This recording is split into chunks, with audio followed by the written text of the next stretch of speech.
Bonjour à toutes et à tous. Au nom de la Ligue des droits de l'homme et du citoyen de Nouvelle-Calédonie, je suis heureuse de vous accueillir et vous remercier d'être avec nous ce soir. Je m'appelle Luce Boulier, je suis pilote de la commission transculturalité de la Ligue des droits de l'homme de Nouvelle-Calédonie, qui est à l'initiative de cette conférence. Un merci tout particulier aux représentants du gouvernement ici présents, aux représentants institutionnels, aux représentants coutumiers, aux représentants d'associations et également aux personnes ressources qui ont accepté de nous rencontrer et ont alimenté notre réflexion. Un remerciement aussi aux médias qui ont relayé l'annonce de cette conférence et à Calédonia, présent ce soir. La conférence est en effet filmée et sera retransmise sur Calédonia TV à une date encore inconnue. Merci à vous tous ici présents. Depuis sa création, il y a maintenant 20 ans, la Ligue des droits de l'homme de Nouvelle-Calédonie est fortement engagée dans le respect des droits de toutes et tous et lutte constamment contre toutes les discriminations. Sa commission transculturalité veille, entre autres, à faire connaître et faire respecter les passerelles entre les cultures, les religions, les croyances et non-croyances. Elle est très attachée à l'égalité dans le pluralisme et à la reconnaissance de l'autre dans toutes ses différences. Après avoir travaillé depuis 2009 sur les thèmes de la justice, du monde du travail, de l'enseignement et de la santé, nous nous intéressons aujourd'hui à la laïcité. Pourquoi ? Pour mieux vous faire comprendre notre préoccupation, nous allons tout de suite vous projeter un vidéo-trottoir. Il a été réalisé un mercredi après-midi, place des Cocotiers, par 2 lycéennes, Lou et Nadelia, adhérentes à l'Université populaire, et elles se sont impliquées toutes les deux dans notre démarche. Merci aussi d'être indulgents pour les bruits parasites de l'enregistrement. Pour y remédier, nous avons sous-titré les réponses. Pour préserver l'anonymat des personnes interrogées, nous avons volontairement flouté les images, les visages, pardon.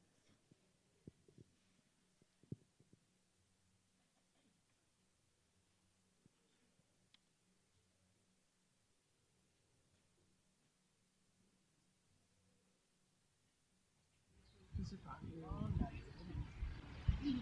Avoir du respect envers les autres. Là, je ne peux pas vous répondre. Pour vous, afficher sa religion. Oui. Pour que les personnes soient tous pareilles. Laïcité, ça veut dire que tu n'as pas forcément de religion prédéfinie. Je sais pas. Avoir du respect envers les autres. Là, je ne peux pas vous répondre. pour vous, afficher sa religion. oui. Pour que les personnes soient tous pareilles et égales. Il faut savoir respecter l'autre, la population, les ethnies, la religion. La neutralité. C'est quand on ne pratique pas sa religion devant les gens pour les respecter. Genre, on la montre pas, mais on peut la pratiquer chez soi, quoi. Les religions, on va dire liberté d'expression, démocratie. D'être libre de penser ce qu'on veut, d'être tolérant les uns avec les autres.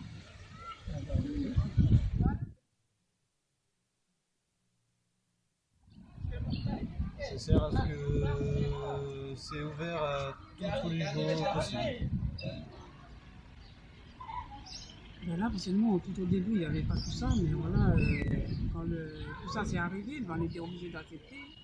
Et enfin, pas obligés, mais les gens ils ont accepté ça comme ça, sans savoir ce que c'était, quoi.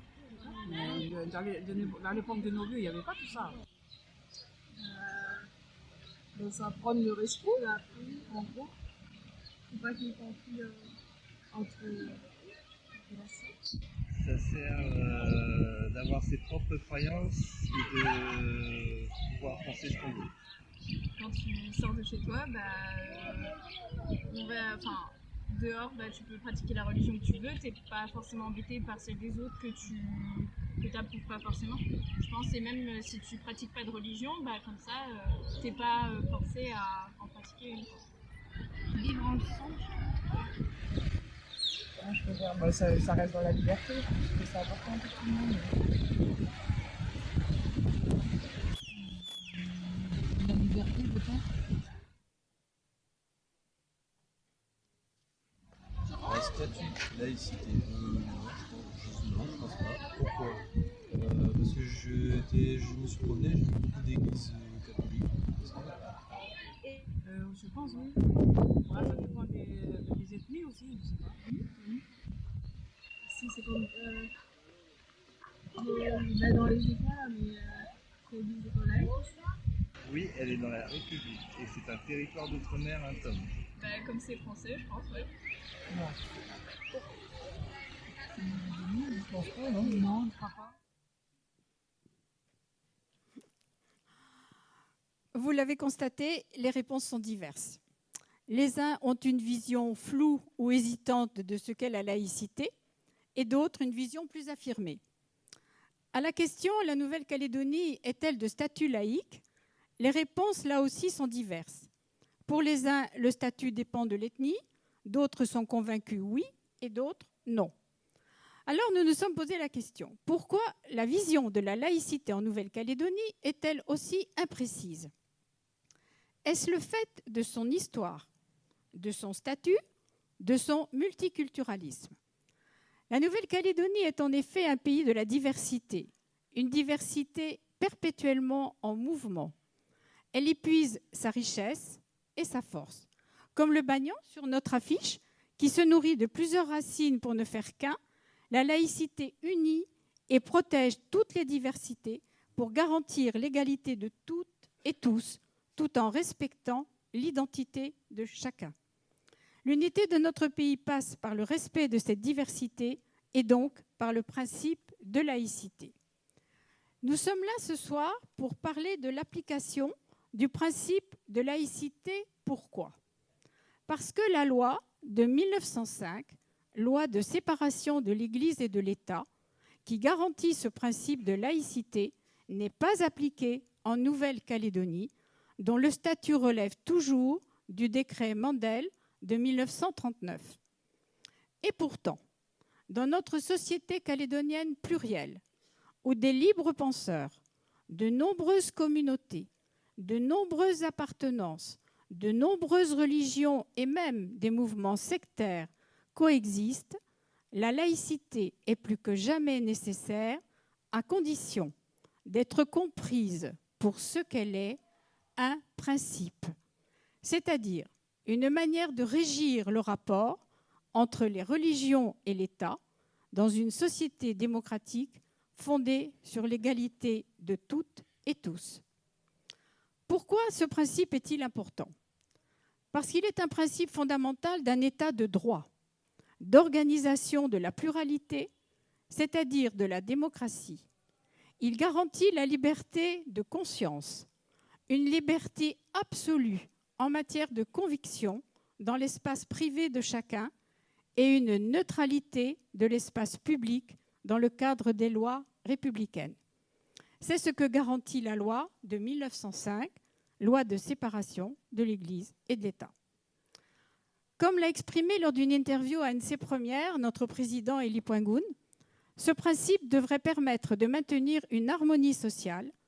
Il est donc de toute évidence un garant de paix civile et de cohésion sociale pour notre société calédonienne multiculturelle. Il est le moyen essentiel pour garantir le vivre ensemble au-delà des différences de personnes aux histoires diverses. En effet, la laïcité permet à des individus qui ont des croyances, des histoires, des cultures et des convictions différentes d'être en même temps des individus qui s'écoutent, se parlent, débattent et vivent ensemble en se respectant. Je vous remercie.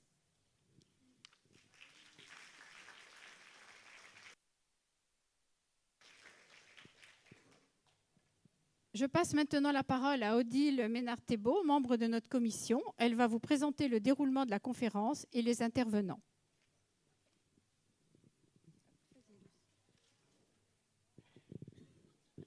Bonsoir. Merci, Luce. Nos intervenants vont chacun leur tour, en fonction de leur domaine d'expertise, présenter les différents aspects de la laïcité en Nouvelle-Calédonie. Christiane Terrier, notre première intervenante agrégée d'histoire, abordera l'émergence de la notion de laïcité en Nouvelle-Calédonie après un rappel historique des fondements de la laïcité en France. Florent Naturel-Franchette, docteur en philosophie et vice-président de l'Université populaire de Nouvelle-Calédonie, expliquera ensuite l'origine du concept de laïcité, ses différentes formes, et il évoquera les réserves et craintes qu'il peut engendrer chez certains. Louis Waya, directeur de la gestion et de la réglementation des affaires coutumières, expliquera en quoi consiste le décret Mindel qui nous régit actuellement et quelles en sont ses limites. Il abordera également le contenu de la loi de 1905 et l'importance d'avoir en Nouvelle-Calédonie un cadre juridique pour mettre en application le principe de laïcité. Nous vous prions d'excuser sa collaboratrice Lucie Goé, qui est absente pour des raisons familiales. Ensuite, viendra Simane avec toute sa sensibilité artistique et ses mots, qui nous parlera de la laïcité tout en slam. Suivra alors un débat avec vous, notre public, et pour conclure ces moments d'écoute et d'échange, nous laisserons la parole à Élie, notre président de la Ligue. Je laisse désormais la parole à Christiane. Je vous demande juste de bien vouloir éteindre vos téléphones portables ou les mettre sur vibreur. Merci.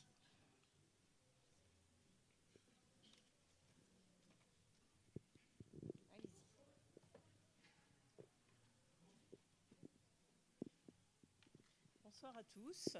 Donc il me revient l'honneur de commencer, si vous voulez, cette séance qui est plus une séance, je pense, de débat et de réflexion sur cette notion de laïcité en Nouvelle-Calédonie. Donc, comme il vous a été annoncé, je vais procéder à un petit rappel, donc à la fois sur l'histoire de la notion et sa mise en pratique, donc en ce qui concerne la laïcité en France. Ça nous paraissait, disons, utile, indispensable, puisque la réglementation qui va se mettre plus ou moins, d'ailleurs, en application en Nouvelle-Calédonie concernant la laïcité, va se faire évidemment par rapport au cadre français dans un premier temps. On aurait peut-être eu du mal à comprendre sans ce rappel. Alors je vais m'appuyer sur, excusez-moi, sur une petite diaporama qui est peut-être un petit peu pédagogique. Bon, je pense qu'on ne peut pas non plus chasser le naturel. En fait, c'est un support que j'utilisais lorsque j'étais professeur à l'IUFM, puisque assez logiquement, si vous voulez, nous devions chaque année présenter la notion de laïcité aux futurs enseignants de la Nouvelle-Calédonie, qu'il s'agisse de ceux qui étaient destinés au primaire ou de ceux qui étaient destinés au secondaire. Bien, alors je vous propose que nous débutions. Excusez-moi, je ne suis pas au point là, visiblement. Parce que je vois que ça n'avance pas. Ah, ça y est, en fait, il faut que j'aille en marche arrière. Bon, eh bien écoutez, c'est pas grave, c'est l'essentiel. Voilà, donc les deux questions qu'on va se poser, à la fois d'abord par rapport à la France et puis ensuite par rapport à la Nouvelle-Calédonie, seront les suivantes. La première, bien sûr, c'est, comme je vous l'ai dit, quelle est l'origine de cette notion de laïcité en France? Pourquoi parle-t-on aussi parfois de spécificité française en ce qui concerne la laïcité? Je pense que c'est une expression que vous avez déjà entendue, hein, et donc j'essaierai quand même brièvement de donner un petit éclairage là-dessus à la fin de l'intervention sur le rappel de l'histoire de la laïcité en France. Et puis donc, la deuxième problématique qui sera traitée à travers donc la deuxième partie, hein, portera justement sur la question de la réglementation de la laïcité et justement pourquoi, historiquement, celle-ci n'est pas en Nouvelle-Calédonie conforme à ce qu'on observe donc en France. Alors, donc, en ce qui concerne la France, alors, Tout d'abord, bien sûr, il faut brièvement rappeler que finalement, c'est dès le Moyen-Âge qu'est instauré ce qu'on va appeler ensuite le principe de la confusion des pouvoirs entre le pouvoir divin, bien sûr, le pouvoir en tout cas de l'Église, et le pouvoir monarchique. Et je vous ai mis bien sûr une représentation de Louis XIV, puisque assez classiquement, la monarchie absolue est l'expression la plus... comment dire, celle qui illustre plus cette notion, si vous voulez, de confusion entre le spirituel et le politique. Alors, cet aspect, si vous voulez, de confusion entre les deux est particulièrement important donc, sous l'Ancien Régime et recouvre tous les aspects de la vie de la société. Ainsi, au niveau scolaire, par exemple, jusqu'à la Révolution, l'ensemble des institutions scolaires sont détenues par des congrégations religieuses, et il n'y a pas d'enseignement laïque dans la France d'avant la Révolution. Alors, la nécessité, d'une certaine façon, si vous voulez, de dissocier la vie quotidienne de cette omniprésence principalement de l'Église catholique, qui s'est renforcée avec le temps d'ailleurs, puisque, vous le savez, le protestantisme a été interdit justement par Louis XIV, va émerger de plus en plus au XVIIIe siècle dans le cadre du mouvement de la philosophie des Lumières, qui est en grande partie relayé aussi par les loges maçonniques qui commencent à se développer donc, au XVIIIe siècle en France. Et ces loges maçonniques vont commencer à militer pour le principe de la tolérance religieuse et donc éventuellement aussi, si vous voulez, pour le principe de la séparation des pouvoirs. Donc ce sont des idées qui apparaissent avant la Révolution et qui vont trouver, excusez-moi, voilà, et qui vont trouver donc enfin une consécration au moment de la Révolution, où parmi les différents articles de la Déclaration des droits de l'homme, le principe de la tolérance religieuse va être accepté. Je ne vous lis pas l'article référent de manière à ne pas prendre trop de temps, mais c'est un article qui est tout à fait essentiel sur le fait qu'on ne doit pas être inquiété pour ses opinions, même religieuses, et ça instaure enfin la possibilité de pratiquer en France et le protestantisme, mais aussi le judaïsme qui n'avait pas de statut officiel dans la société avant cela. Alors, là j'ai été trop vite. La Révolution devenant de plus en plus radicale, on va même assister à la période de la Convention dite montagnarde, celle de Robespierre. On va assister même à une vague de déchristianisation extrêmement importante et de remplacement justement d'une certaine façon de l'Église catholique par le culte de la déesse raison et l'interdiction justement de la pratique du catholicisme. Un certain nombre de prêtres vont devoir fuir, ils vont même être persécutés s'ils n'acceptent pas de jurer fidélité au régime. Donc c'est une période de déchristianisation extrêmement importante. Alors, consécutivement à cette période de déchristianisation, au moment donc de l'arrivée au pouvoir de Napoléon Bonaparte, qui va réaliser d'une certaine façon une synthèse entre, je dirais, les héritages d'Ancien Régime et bien sûr l'héritage de la Révolution, un des aspects essentiels qui était en suspens était justement la question religieuse. Et cette question religieuse va être en partie réglée par la signature du Concordat. Alors, le Concordat, c'est un accord signé entre le premier consul à ce moment-là et le Saint-Siège.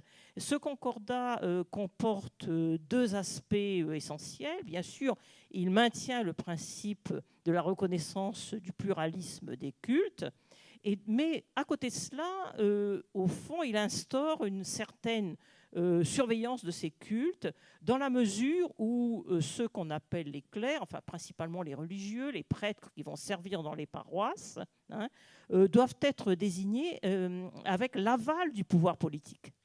Moyennant cela, ils vont recevoir donc une rémunération, une certaine rétribution, C'est d'ailleurs ce qui existe donc actuellement en Alsace-Lorraine, enfin dans la partie de l'Alsace-Lorraine, qui, pour des raisons historiques que vous connaissez, va échapper en fait à la loi de 1905, et ensuite, une fois qu'elle va revenir dans le giron français, finalement, on va maintenir ce principe d'une rétribution, si vous voulez, accordée aux membres du clergé. Alors, ça va avoir une importance assez grande en Nouvelle-Calédonie, qu'on va retrouver un petit peu plus tard, parce que notamment les membres de l'Église catholique qui vont arriver en Nouvelle-Calédonie pour sa christianisation, ils arrivent en fait dans le cadre du concordat.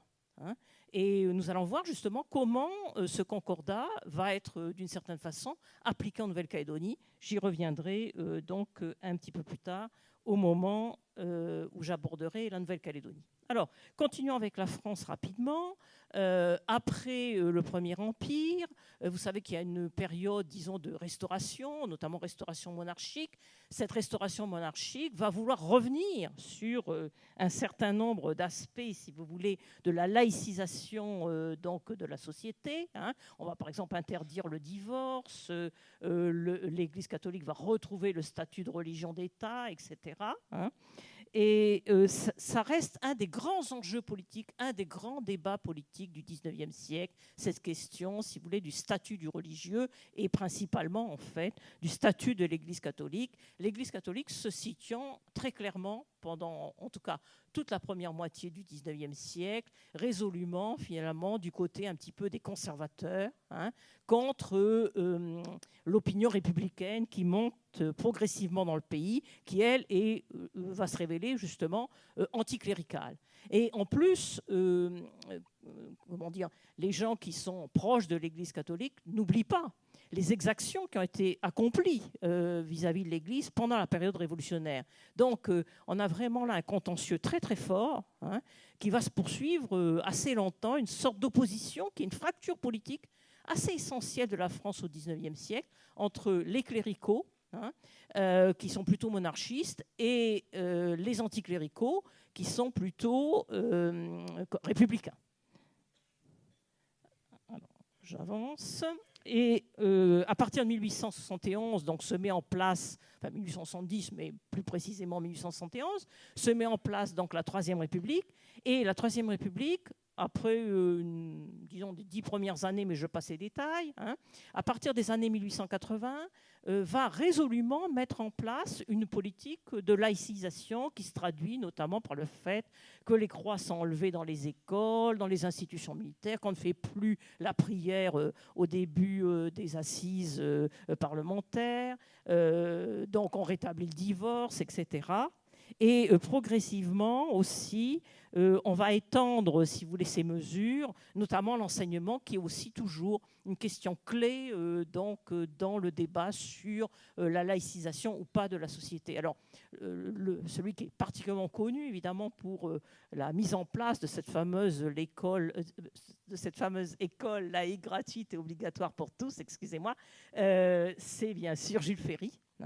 Et en instaurant, si vous voulez, cette école, il prend aussi un certain nombre de mesures. Vous voyez, par exemple, contre les universités catholiques, il exclut les religieux du Conseil de l'instruction publique. Enfin, je ne vais pas vous lire toutes les mesures, mais voilà ce que signifie le mot laïque, c'est-à-dire, quand on parle d'école laïque, il y a toute une dimension où il s'agit finalement, en tout cas, de séparer complètement, si vous voulez, cette école,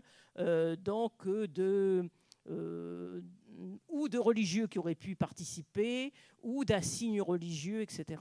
Donc c'est un aspect extrêmement important dans l'ensemble des réformes mises en place, donc principalement par Jules Ferry.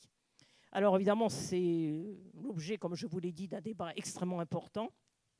Alors, je vous ai mis ces deux petites caricatures, je n'ai pas résisté, qui paraissent évidemment dans ces années-là dans la presse cléricale, où on voit d'une part le Christ accueillant bien sûr les enfants et le Christ chassé, à cause, si vous voulez, de cette laïcisation qui est menée dans les écoles publiques à ce moment-là, par la Troisième République.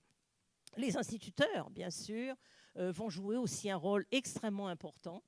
dans cette politique de laïcisation, hein, avec une opposition un petit peu caricaturale, hein, qu'on va retrouver d'ailleurs dans certains films, et je pense que vous pensez au personnage que va incarner, certes en Italie, donc Fernandel, hein, où on a cette opposition d'une part entre le curé et l'instituteur, hein, donc, mais qui reflète aussi, si vous voulez, ces deux aspects de la société.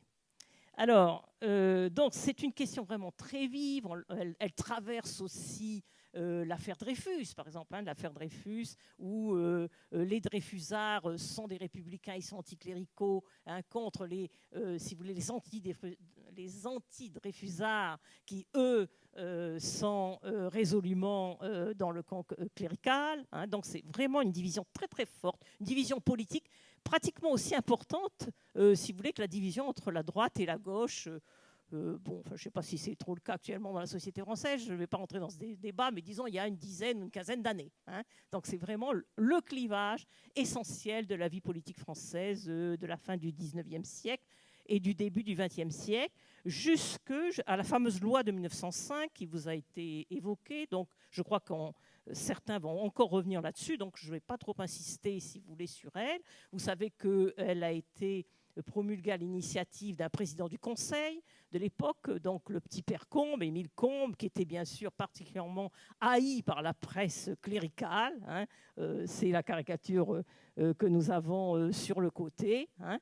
Et la conséquence de cette loi, c'est que dans son article 2, c'est très clair, hein, l'État ne reconnaît, ne salarie ni ne subventionne aucun culte. Donc ça, c'est un élément extrêmement important. Et puis un autre article, il y a plusieurs articles, un autre article tout à fait essentiel, mais je suppose que ceux qui viendront après moi, peut-être y reviendront, hein, c'est le fait aussi que les édifices, si vous voulez, de culte, hein, sont et demeurent propriété de l'État, etc. Hein. Donc normalement, on assiste à une laïcisation, si vous voulez, des biens du clergé. Elle va se faire en grande partie, pas complètement, mais bon, ce n'est peut-être pas l'objet ce soir de vous développer tout cela. Alors, donc voilà pour rappeler un petit peu ce contexte en ce qui concerne donc la France. Hein, le début du XXe siècle va être marqué avec quand même quelques aléas, mais bon, je n'insisterai pas non plus, hein, par un modus vivendi, d'une certaine façon, trouvé entre l'État républicain et donc les forces religieuses. Hein, et vous savez bien tous actuellement que cette question de la laïcité est fortement interpellée actuellement en France, mais ce n'est pas l'objet du débat de ce soir, hein, par la pratique du culte musulman, enfin certains de ces aspects, hein, qui interrogent fortement la question de la laïcité. Alors j'ai mis un tableau, on ne va pas le détailler, c'est juste un petit tableau pour rappeler que, pour répondre à la problématique que je vous avais évoquée au départ, la laïcité, une spécificité française. Hein. Donc c'est un petit tableau qui n'est pas complet, mais qui montre, si vous voulez, que dans les différents pays européens, hein, la question de la laïcité n'est pas vécue partout de la même façon. Hein. Certains continuant, n'ayant jamais pris finalement de loi de 1905 et continuant donc à subventionner plus ou moins les cultes. Alors, arrivons maintenant à la Nouvelle-Calédonie. Bon, je vous passe le détail parce que ça risquerait d'être un petit peu long. Hein. En Nouvelle-Calédonie, même l'accord de Nouméa, dans son préambule, hein,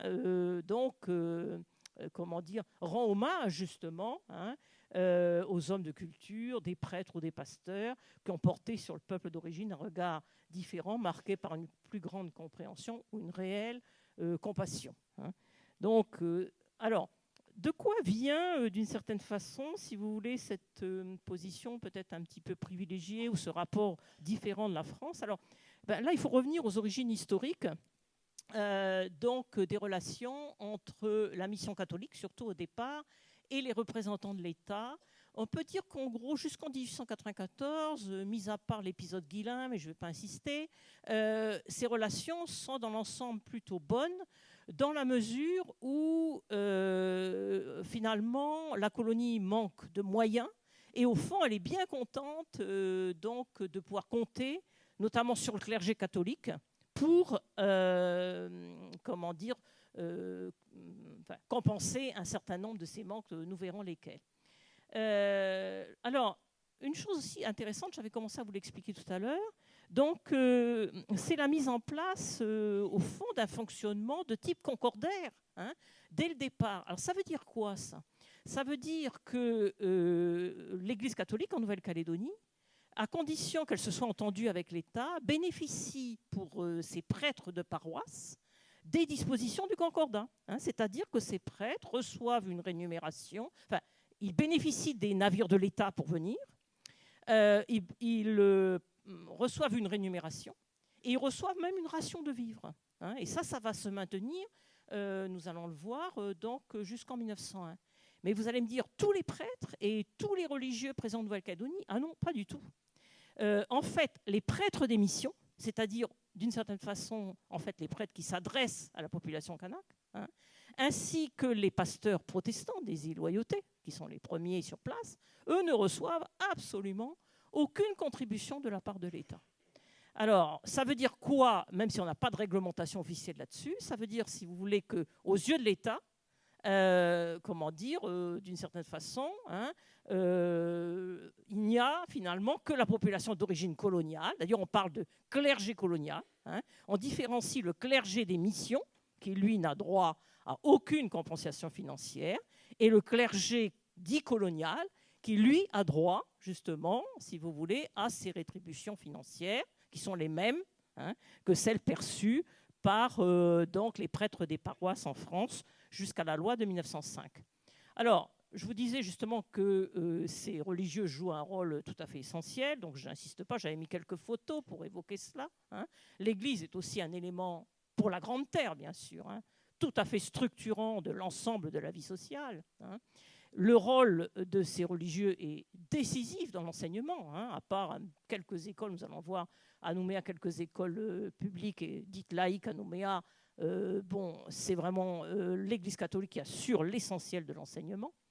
Les religieuses aussi, les religieuses de l'ordre de Saint-Joseph de Cluny jouent un rôle tout à fait décisif, hein, et qui a un rôle aussi très important au niveau social, hein, c'est-à-dire qu'elles sont dans les hôpitaux, elles s'occupent des orphelins, etc.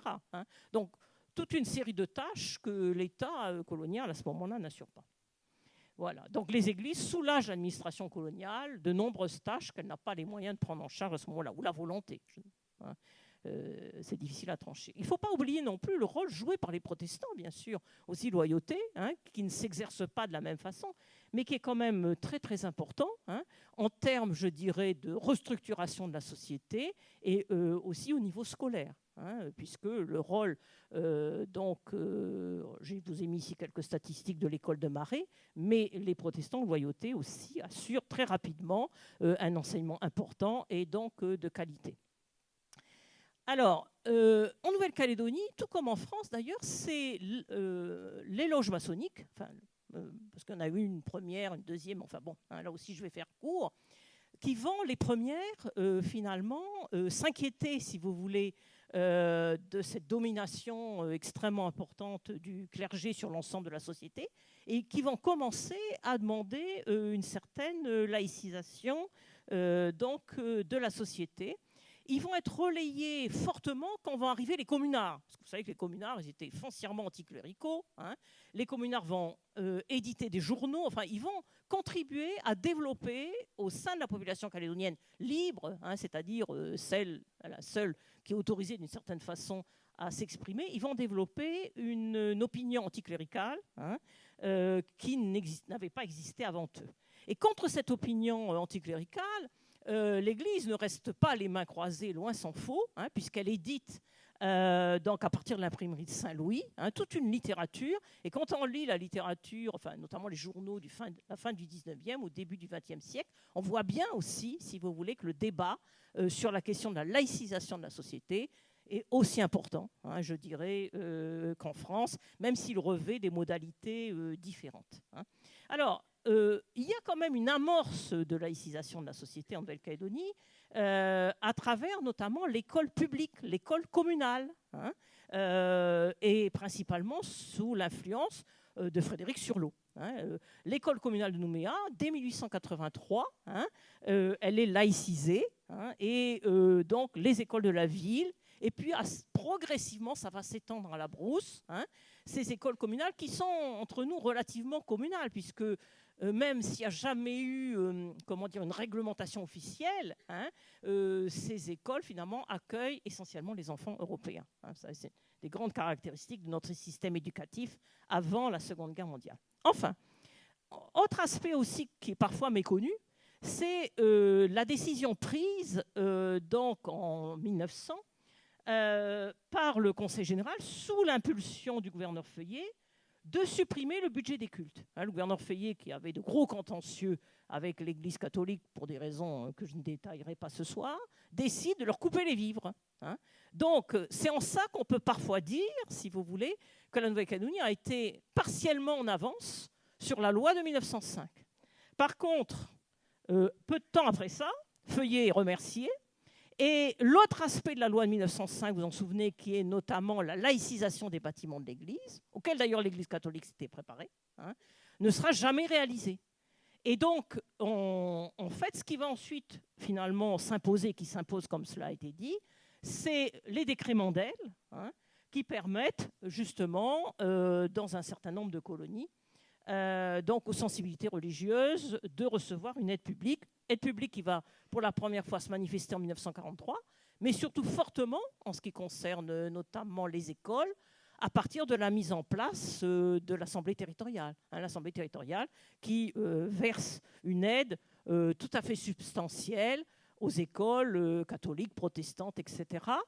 Aide qui finit quand même par se révéler à l'aube des années 80 insuffisante, parce qu'il y a une disparité de traitement de plus en plus grande entre les enseignants du public et les enseignants de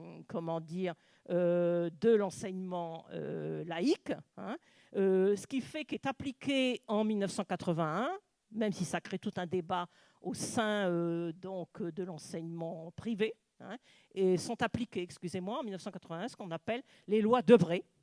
Loi Debré, si vous voulez, qui se traduisent par un nivellement en termes de rétribution pour les enseignants, tant du public que du privé, moyennant bien sûr la possibilité pour l'inspection publique de pouvoir suivre ce qui se passe dans les écoles.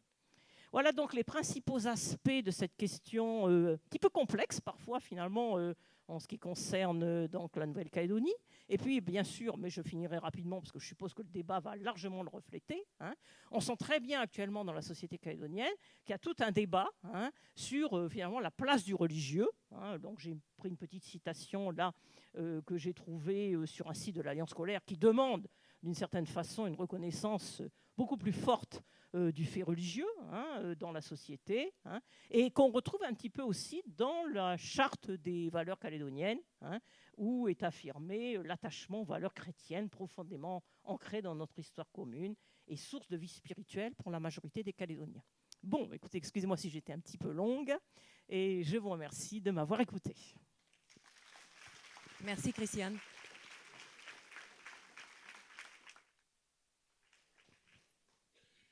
Nous allons écouter maintenant Florent Naturel-Franchette.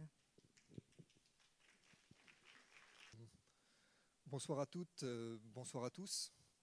Alors tout d'abord, je voulais remercier la Ligue des droits de l'homme de Nouvelle-Calédonie de me permettre de participer à cette conférence sur la laïcité.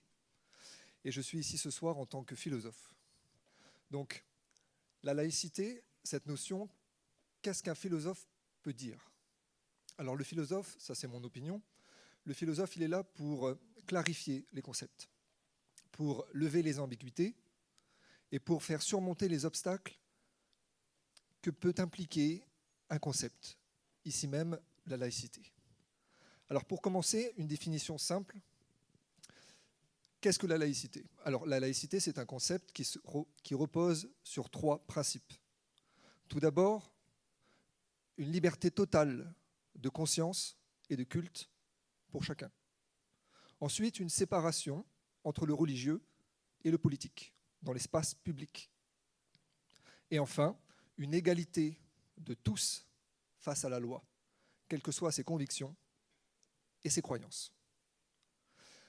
Alors comment je vais procéder ce soir? Je vais procéder en 3 temps. Dans un premier temps, je vais faire un rapide historique de ce que la philosophie peut apporter dans une défense de la laïcité. C'est-à-dire, en gros, je vais présenter les 2 arguments principaux annoncés par les philosophes pour défendre la laïcité. Mais ceci, pourquoi ? Pour arriver tout de suite à la Calédonie. Et pour essayer d'expliquer un peu, avec mes mots, pourquoi en Calédonie, il y a, enfin, en tout cas, on peut sentir certaines craintes, parfois, concernant la laïcité. Tout cela pour arriver à l'objet de mon intervention, qui est de soumettre quelques pistes qui permettraient, on va dire, de dépasser les obstacles et accepter la laïcité ici en Nouvelle-Calédonie. Donc, le premier courant, en fait, à avoir défendu la laïcité, on va dire le courant principal, vous le connaissez, c'est le courant des philosophes des Lumières du XVIIIe siècle. Les philosophes des Lumières, en fait, se battaient contre l'obscurantisme. L'obscurantisme, c'est cette doctrine qui refuse la diffusion du savoir, des connaissances scientifiques, de l'instruction. Pensez à l'obscurantisme du Moyen-Âge, l'Inquisition, ou les procès de Galilée et de Copernic contre le géocentrisme qui est l'idée que la Terre est au centre de l'univers. Et d'ailleurs, la devise des Lumières, c'était « Ose savoir ».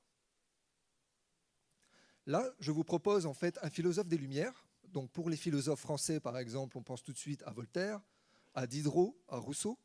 Mais j'ai choisi un philosophe allemand qui m'est cher personnellement, qui est Kant, et qui, lui, défend la laïcité. Pourquoi ? Parce qu'il faut garantir à tous un jugement sans tutelle.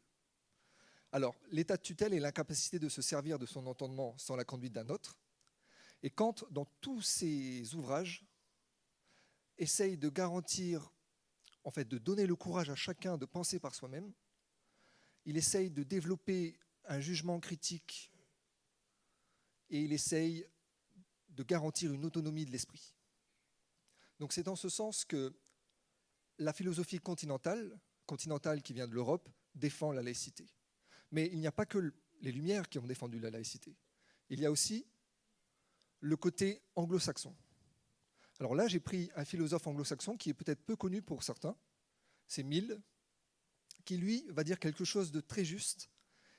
Pourtant, c'est un anglo-saxon, et vous connaissez peut-être le modèle de société anglo-saxon qui repose essentiellement sur une certaine collusion entre le politique et la religion.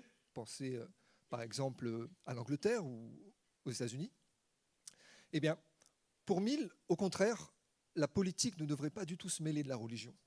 Parce que la religion est vecteur de valeurs morales et l'État ne doit pas s'occuper des valeurs morales. Alors pourquoi ?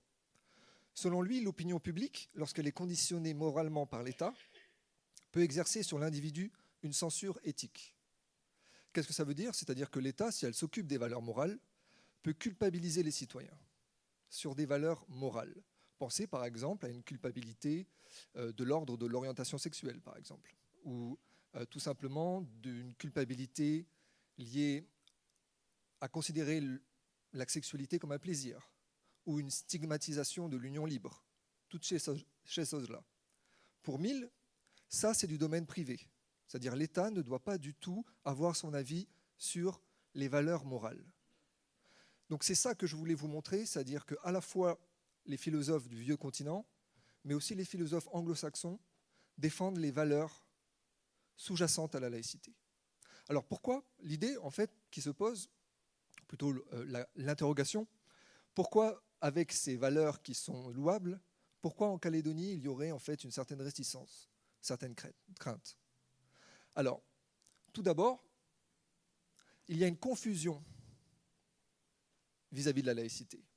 Et Élie Poigoun l'a bien expliqué dans l'article des Nouvelles Calédoniennes, c'est-à-dire qu'on croit, à tort, que la laïcité est contre les religions. Alors, ici, il y a en fait une assimilation à ce qu'on appelle le laïcisme. Le laïcisme est une doctrine, en fait, du XIXe siècle qui prônait l'absence de visibilité de toute religion dans l'espace public. C'est-à-dire, imaginez Nouméa, on devrait enlever tout ce qui est en rapport avec la religion, les églises, les temples, les monuments, etc. Donc ça, c'est la première crainte. C'est-à-dire que parfois, on a l'impression que défendre la laïcité, c'est refuser toute visibilité, c'est-à-dire le port d'un symbole religieux, quoi que ce soit. On devrait bannir tout ça. Ça, c'est, je l'expliquerai, c'est erroné. Deuxième crainte, et elle est, à mon avis, encore plus intéressante, c'est la suivante. C'est-à-dire que la laïcité n'est pas une valeur partagée par la majorité des Calédoniens. Alors, c'est vrai, la Nouvelle-Calédonie est très religieuse. Nous avons certains chiffres, que 75% à peu près, ça reste des chiffres approximatifs, sont de confession chrétienne. Alors, quand je dis de confession chrétienne, ça comprend évidemment les catholiques et les protestants, mais pas que. Toutes les organisations religieuses, telles que les organisations millénaristes, adventistes ou alors évangélistes, sont comprises dedans. 15% sont d'une autre confession. Par exemple, nous pensons tout de suite aux confessions juives ou musulmanes. Les musulmans qui sont issus en partie de la communauté indonésienne, ou alors qui viennent par exemple des descendants des Algériens du Pacifique. Enfin, on pense aussi aux bouddhistes dans la communauté vietnamienne. Et il y a 10% de personnes qui seraient, on va dire, non-croyants, ou alors qui n'adhéreraient à aucune confession religieuse. Alors, l'argument, c'est le suivant. Pourquoi, avec autant de croyants en Nouvelle-Calédonie, pourquoi être laïque? Et ça, c'est une réflexion d'un acteur du monde associatif en conversation privée qui me dit « Il nous faut dire un mot des chrétiens qui sont absents du débat politique alors qu'ils sont majoritaires dans le pays et ultra-majoritaires dans certaines régions. Pourquoi les valeurs des évangiles ne sont pas les piliers de nos législations ?» Ça, c'est une question qui mérite d'être posée. Voilà. Et j'expliquerai après pourquoi, en fait, il ne faut mieux pas que ce soit le cas. Enfin, troisième crainte, et ça c'est une crainte, à mon avis, c'est la première qui m'était venue à l'esprit, c'était de dire que la laïcité fait disparaître les liens entre les communautés. Alors, en Nouvelle-Calédonie, le lien c'est fondamental, et le lien entre les communautés, souvent ça se fait par le fait religieux. Alors, que ce soit au niveau éducatif, avec l'école catholique, l'Alliance protestante, nous avons au niveau associatif, les Petites Filles de Marie, Saint-Vincent de Paul, nous avons le Juvénat, toutes ces associations qui vont créer du lien de 1000 manières différentes. Nous avons même le niveau politique, vous vous rappelez l'Union calédonienne qui a pour slogan « Deux couleurs, un seul peuple », donc c'est vraiment le lien entre deux communautés très fortes, et même un peuple, une communauté et un peuple, qui fut fondée en partie en 1953 par deux formations d'inspiration, l'une catholique et l'autre protestante. Donc il ne faut pas oublier Maurice le Normand, mais là, c'était vraiment pour insister sur le fait qu'il y avait des formations d'inspiration chrétienne. Donc tout ça pour dire qu'on a l'impression que la laïcité, en séparant le religieux du politique, nous amène à favoriser l'individualisme et le repli sur soi. Moi, mon travail et ma conviction, c'est que ces craintes sont infondées et qu'au contraire, la laïcité est tout à fait compatible avec le religieux, mais qu'il faut faire certaines distinctions. Alors, tout d'abord, la distinction première, c'est de la différencier de la tolérance. L'idée, c'était, l'argument de tout à l'heure, c'était de dire que la laïcité est intolérante. Alors, je dis, ça n'a rien à voir parce que la laïcité dépasse complètement le cadre de la tolérance. La tolérance, en fait, elle peut prendre trois formes différentes. Ces formes ne sont pas exhaustives, bien entendu. Je les ai utilisées pour expliquer mon propos. Une première forme qui est l'indifférence.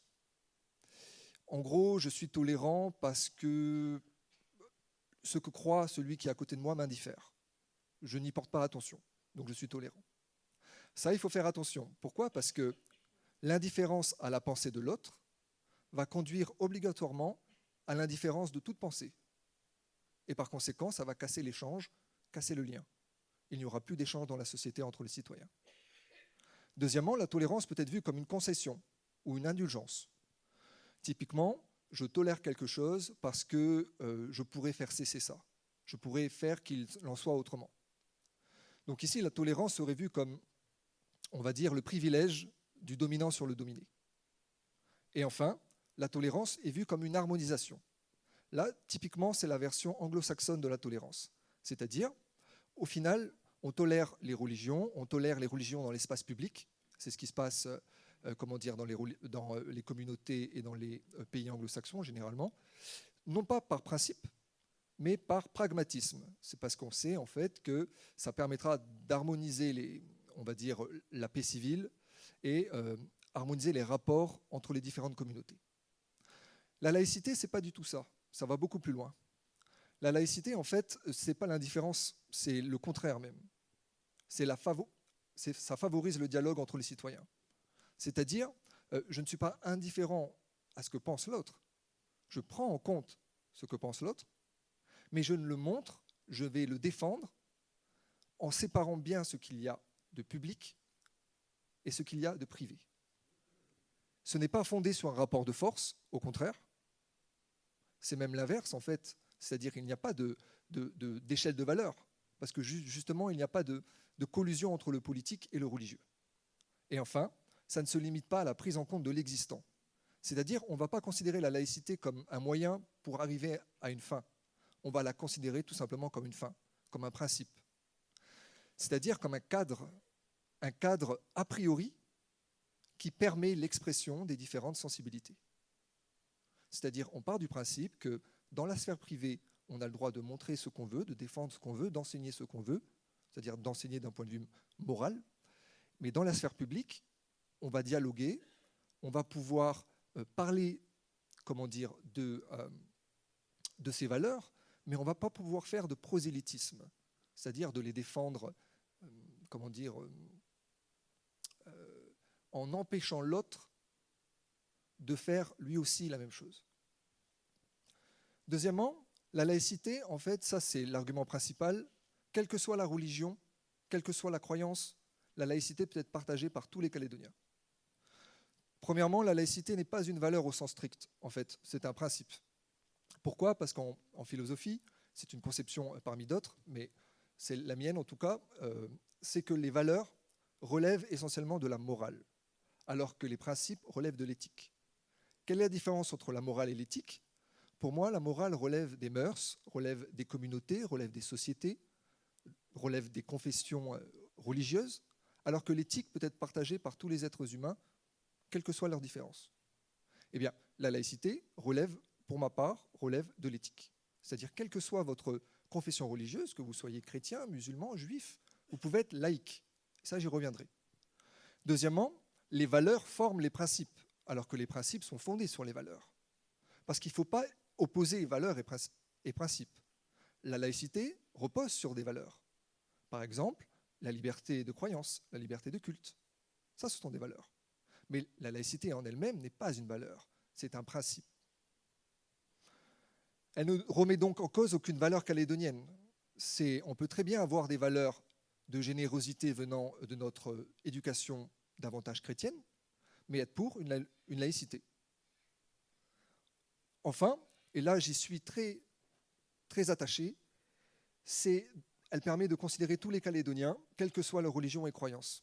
Je n'aime pas trop qu'on dise, puisque l'ensemble des Calédoniens sont de telle confession, alors nos valeurs devraient automatiquement venir que de cette confession. Non.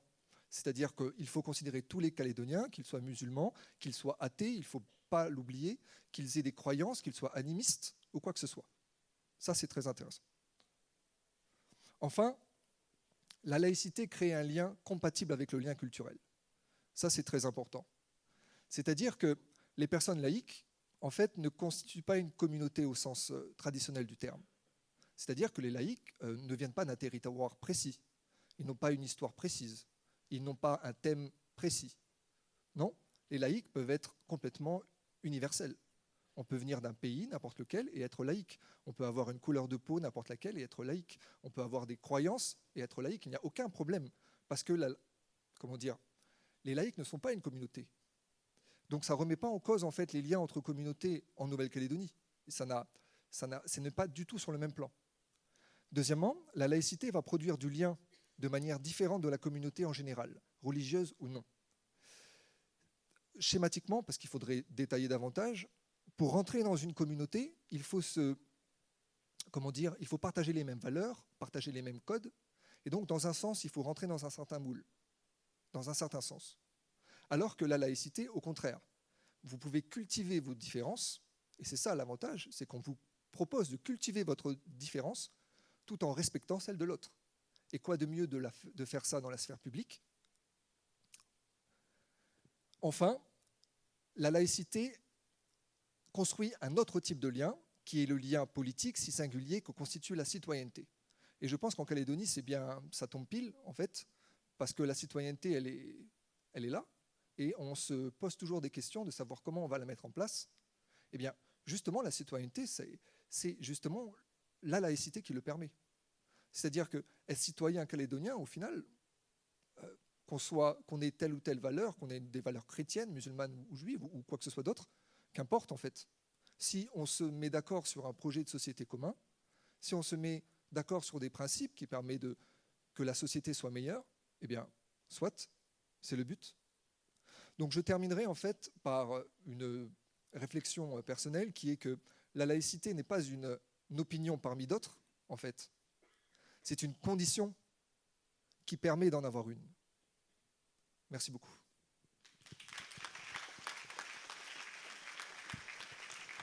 Merci Florent.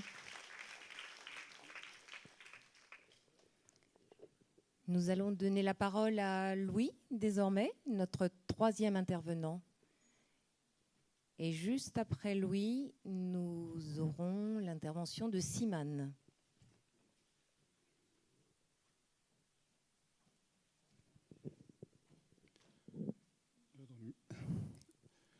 Alors, bonsoir tout le monde. D'abord, merci à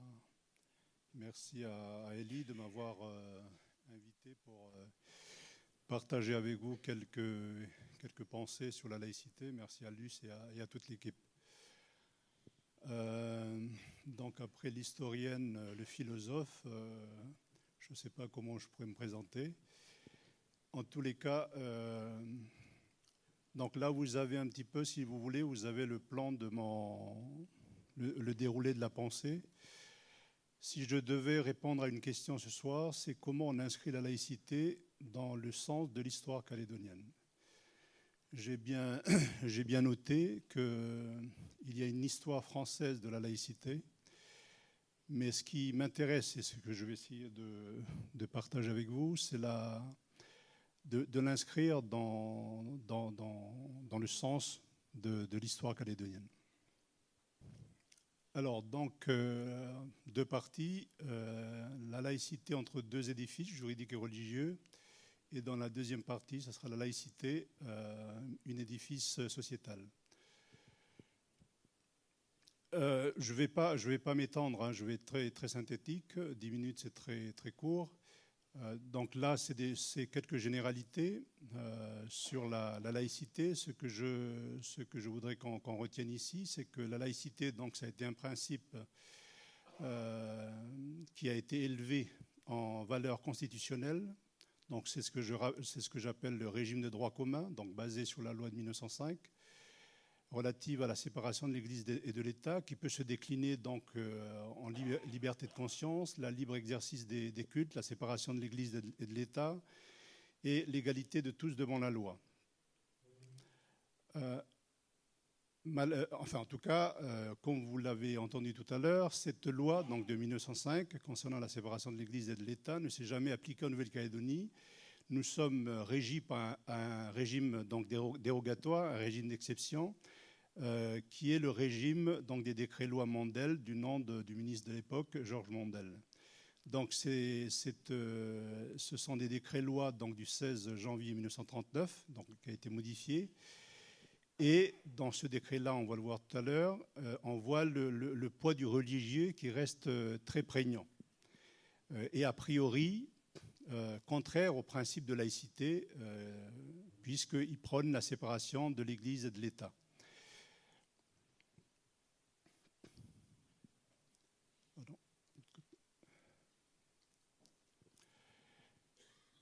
Alors, donc, le décret Mandel, donc, on l'a un petit peu effleuré tout à l'heure avec la première intervenante.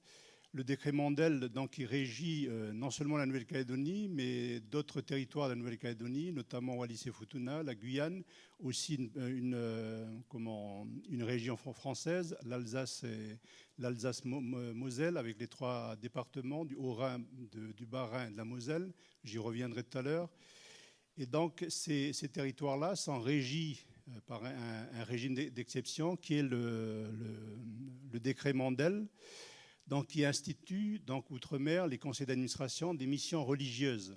Donc voilà, vous avez décliné donc, ce décret Mandel. Il permet à toutes les sensibilités religieuses, comme on l'a déjà rappelé tout à l'heure, de bénéficier d'une aide publique. Des missions religieuses peuvent être créées afin d'assurer l'exercice du culte, gérer les biens culturels, entretenir et réparer les édifices des cultes et rémunérer les ministres du culte. Elle prône également la création d'une nouvelle personne morale de droit privé investie de la personnalité civile, le conseil d'administration des missions religieuses, pour gérer les biens des missions, donc les représenter dans les actes de la vie civile qui bénéficient d'avantages fiscaux. Ils peuvent aussi recevoir des dons et des legs. Voilà. Et les décrets Mandel sont applicables donc, en Nouvelle-Calédonie. Donc il date de 1939, mais il est applicable en Nouvelle-Calédonie qu'un peu plus tard, donc depuis le 15 novembre 1943. Et les décrets Mandel donc, restent à ce jour applicables et les compétences qui en résultent restent toujours du ressort de l'État. Je dis cela parce qu'il y a eu comme je l'ai indiqué, il y a eu un arrêt d'Assemblée du Conseil d'État du 8 décembre 1994 à la suite d'une délibération de la province sud qui voulait étendre le décret Mandel donc, en province sud, croyant être compétent en la matière. Et donc le Conseil d'État a invalidé justement cette interprétation du décret Mandel.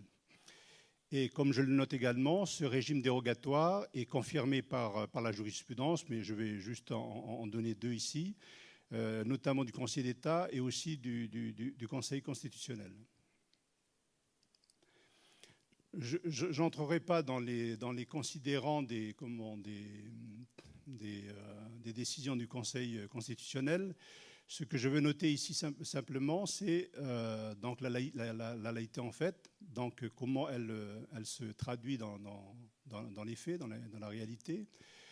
Par exemple, vous voyez, dans l'article 2 de la loi de 1905, il a été déclaré non conforme à la Constitution. C'est pour cela que j'ai mis que c'est une ambiguïté, puisque c'est cette même loi qui a amené à la reconnaissance donc, du principe de laïcité en tant que principe constitutionnel. Et pourtant, le Conseil constitutionnel, il a été saisi donc, par le 5, il a rendu sa décision donc, le 5 août 2011 et il a estimé, alors un peu plus d'explications peut-être pour comprendre, c'est que si le Conseil constitutionnel, tout à l'heure je parlais des régimes dérogatoires issus des décrets Mandel, si le Conseil constitutionnel avait déclaré donc constitutionnel également l'article 2, donc du coup les décrets Mandel tombent sous le coup de l'inconstitutionnalité. Donc c'est pour cela que c'est une décision, il y en a une autre mais je ne vais pas aussi m'étendre, c'est simplement pour dire que le Conseil constitutionnel a estimé que la consécration donc, du principe de laïcité dans la Constitution française ne conduisait pas à remettre en cause les dispositions législatives ou réglementaires particulières applicables dans plusieurs parties du territoire de la République relatives aux droits des cultes. J'en ai cité quelques-uns tout à l'heure. Et donc, elles peuvent rester en vigueur tant qu'elles n'ont pas été remplacées par des dispositions de droit commun ou harmonisées avec elles. Je l'ai mis en vert, vous allez comprendre pourquoi un peu plus tard. Mais il y a des limites. Il y a des limites à cela, donc c'est ce que j'ai noté là. Il faut que le champ d'application de ces dispositions ne saurait être élargi et leur aménagement ne peut se faire qu'à la condition que les différences de traitement qui en résultent ne sont pas accrues. La deuxième, il y en a toute une flopée de jurisprudence, j'en cite simplement 2. Donc là, c'est aussi une autre décision du Conseil constitutionnel qui a été saisie à l'occasion d'une QPC, question prioritaire de constitutionnalité. Et donc l'article 7, donc des articles organiques des cultes protestants d'une loi du 18 germinal en 10 relative à l'organisation des cultes et la constitution d'entités pour voir si cet article-là était conforme à la Constitution. Et le Conseil constitutionnel a encore confirmé, donc a estimé que c'est ce que je disais tout à l'heure, que la consécration du principe de laïcité dans la Constitution ne conduisait pas à remettre en cause les dispositions législatives ou réglementaires particulières applicables dans plusieurs parties du territoire de la République relatives aux droits des cultes. Et c'est par cette décision que le Conseil constitutionnel en tout cas, a ouvert un petit peu la brèche. Et la Nouvelle-Calédonie en est aussi une exception, c'est-à-dire à la neutralité de l'État tiré du régime de séparation.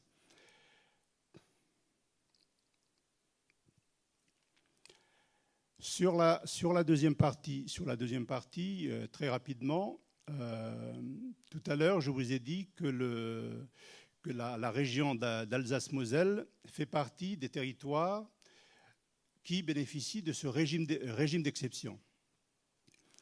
Pourquoi j'ai voulu faire une comparaison entre la région d'Alsace-Moselle et la Nouvelle-Calédonie? Parce qu'il y a 3 similitudes que nous ne trouvons pas dans les autres territoires, ni à Wallis-et-Futuna, ni en Guyane, ni dans les autres territoires qui bénéficient de ce régime d'exception. Et ces 3 aspects similaires, c'est que, aussi bien en Alsace-Moselle qu'en Calédonie, il y a un régime d'exception, c'est les décrets Mandel que j'ai évoqués tout à l'heure. Il y a aussi un droit local en Alsace-Moselle et il y a aussi un régime transitoire. Comme je l'ai noté, les dispositions transitoires, elle est négative pour l'Alsace-Moselle, positive pour la Nouvelle-Calédonie. Pourquoi?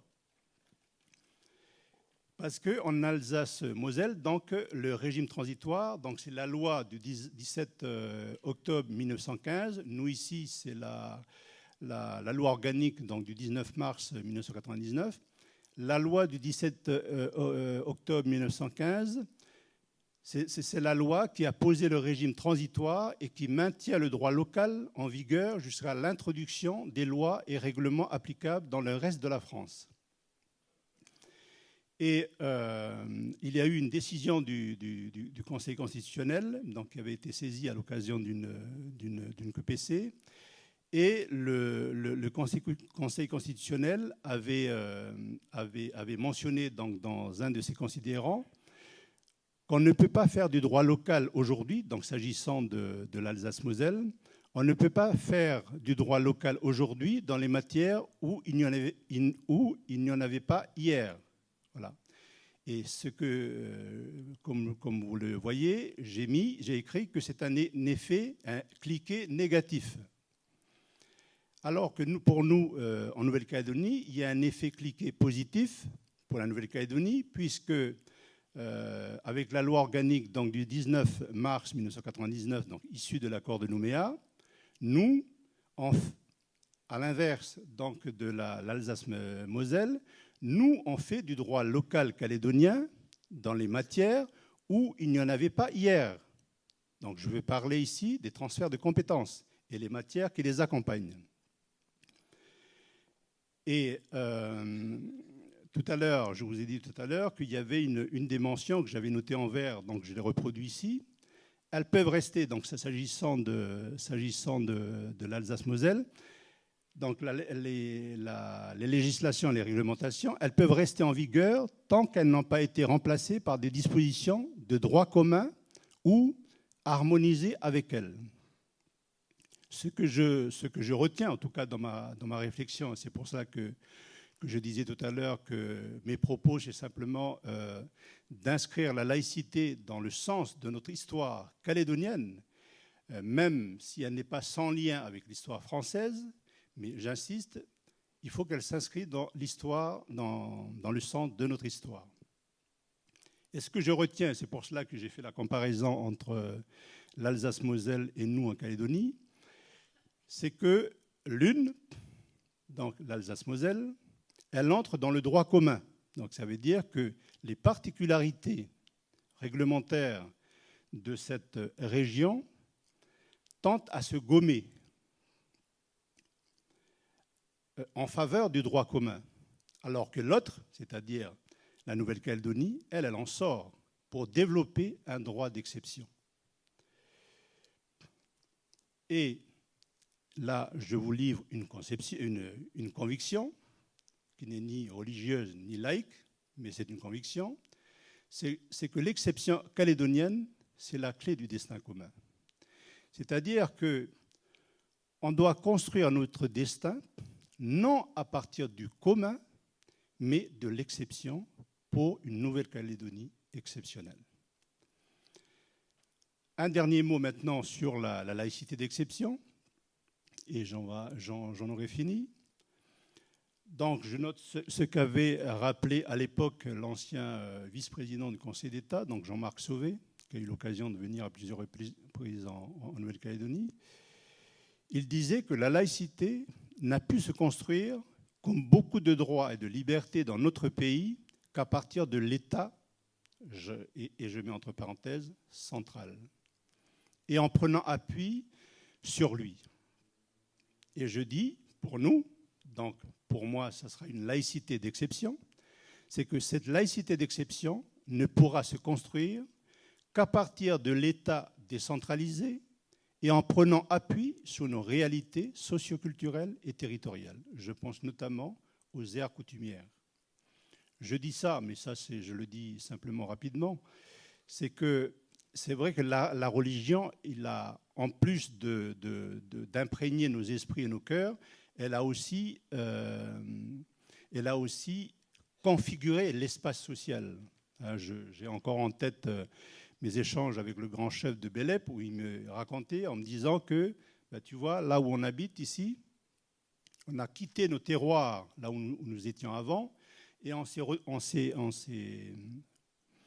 est venu se rapprocher autour de l'Église. Donc la religion a aussi configuré l'espace social. Et j'en aurais fini. Alors, je ne suis pas un spécialiste de l'informatique, mais parce que dans le mail que m'avait envoyé Luce, je ne voyais pas bien sur la photo, donc c'est pour ça que je l'ai tiré. En marais, on appelle ça les bahats, hein, ça se mange à l'ifou. Et ce que je veux dire simplement là, c'est que c'est une très belle image de mon propos, c'est que la laïcité d'exception sera une laïcité hors sol, à l'image de cette fougère, hors des passions, des tumultes et des influences extérieures. Merci beaucoup.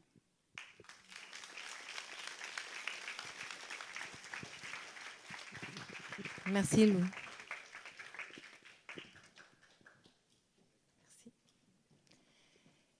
Et juste avant notre débat, on va laisser Simane intervenir.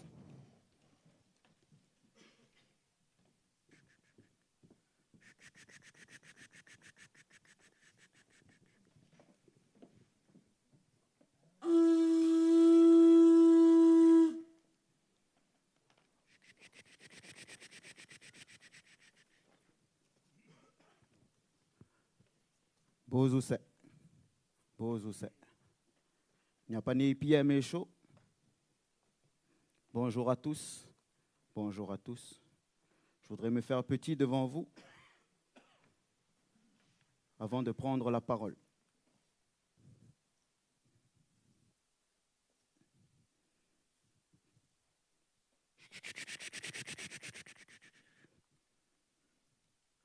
Bozuse. Bonjour à tous. Je m'appelle Simane. C'est un mot en marais qui se prononce Timane. Ça veut dire pleurer. Je ne suis pas là pour me plaindre. Presque.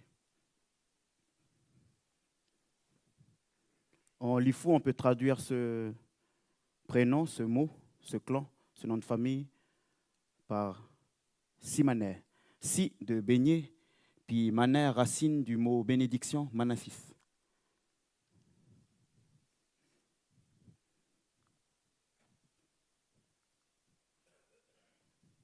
Simane. Aujourd'hui, mes amis, mes grands frères, mes grandes sœurs, je suis venu pour slammer avec vous et demander votre aide.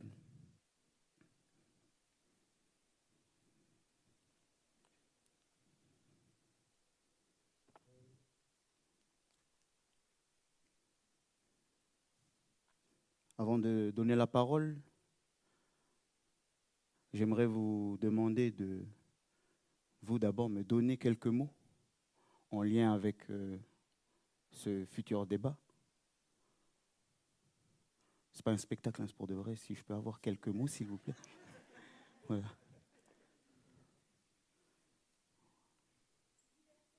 Liberté. Neutralité.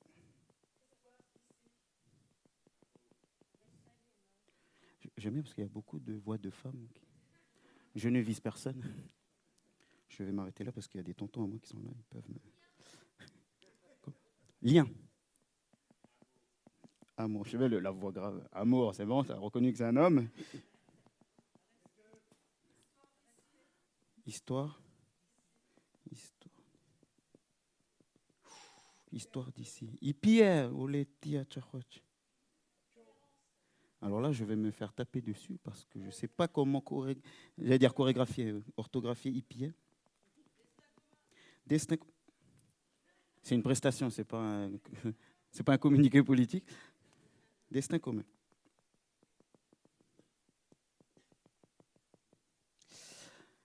Alors, on va s'arrêter à 10. Encore 3. Respect. Ouh là, elles sont en même temps. Hein? UC. Laïcité. Alors, liberté, neutralité, lien, amour, histoire d'ici, IPIE. Destin commun, respect, UC, laïcité. Il y avait peut-être un autre mot en Joe, mais je n'ai pas gardé. Majin. Majin. Pardon, IPIE, ça veut dire beaucoup le confondre avec s'humilier. Ils disent s'humilier, mais en fait, c'est se rabaisser. Faire preuve d'humilité, IPIE. Et Majin. Pardon, maman, je vais écrire Madrine avec l'accent français. Madrine. Majin. Majin qui veut dire être super joyeux. Ok. Je vais demander au DJ de lancer la première piste.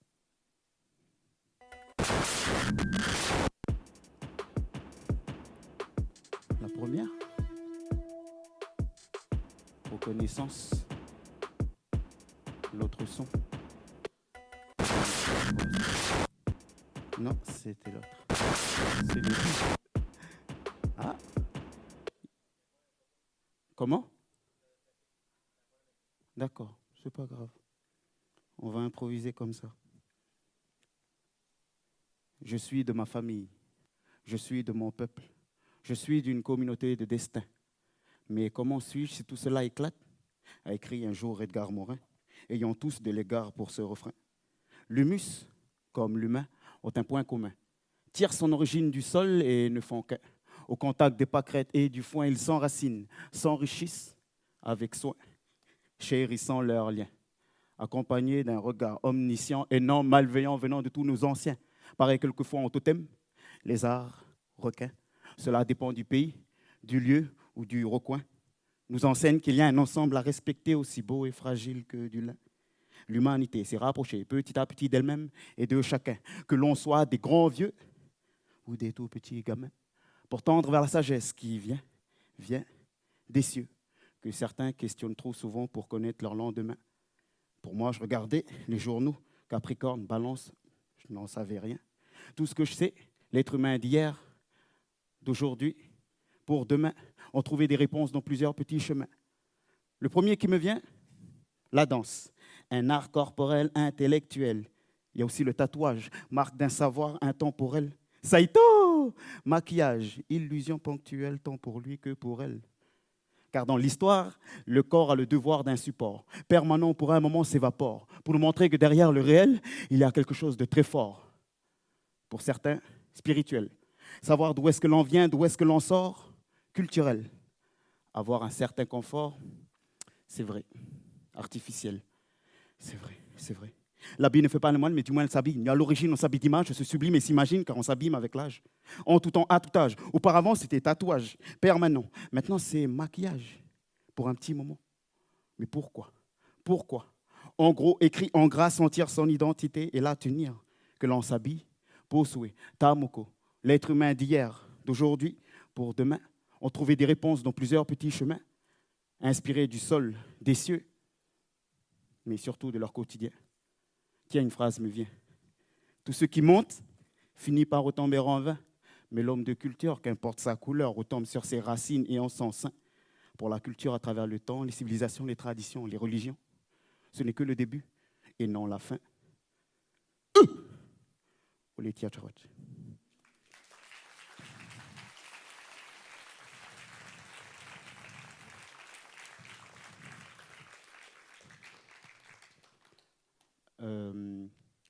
Ça, c'était ma religion à moi. C'était la culture. Qu'importe les couleurs, qu'importe le monde. J'ai eu la chance, avec mon travail, de voyager et de me rendre compte que tout le monde avait le même but. C'est l'amour. C'était la valeur universelle, mondiale. Et les principes pour la respecter, mais il y avait les cultures, il y avait les familles, il y avait les coutumes, la culture et les traditions. Du coup, chacun avait son langage pour exprimer cette idée-là qui est l'amour. Nous sommes dans un pays où il faudrait préserver la liberté tout en respectant toutes les identités. Et j'espère que ce débat qui va se passer va nous édifier. Empreint de neutralité, il faudrait réaliser qu'il faudrait le réaliser. Car toutes les communautés, on est là, connectés avec tous nos liens, le cœur, la tête et les mains.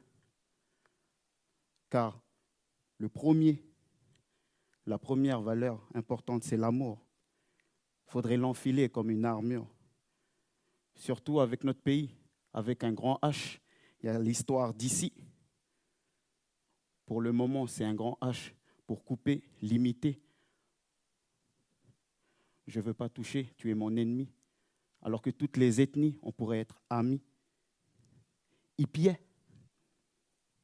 Si tu viens chez moi, si tu viens, tu vas découvrir.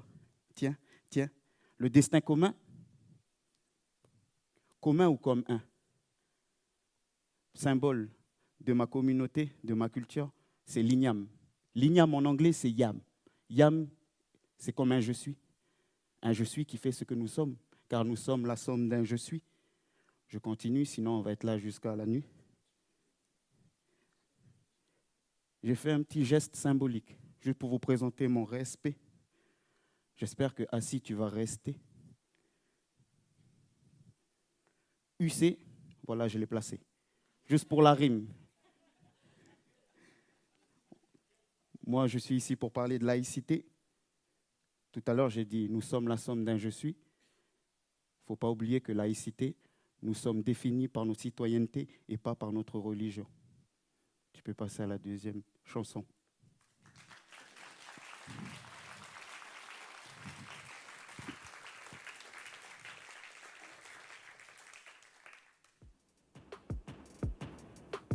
Nous sommes la somme d'un je suis.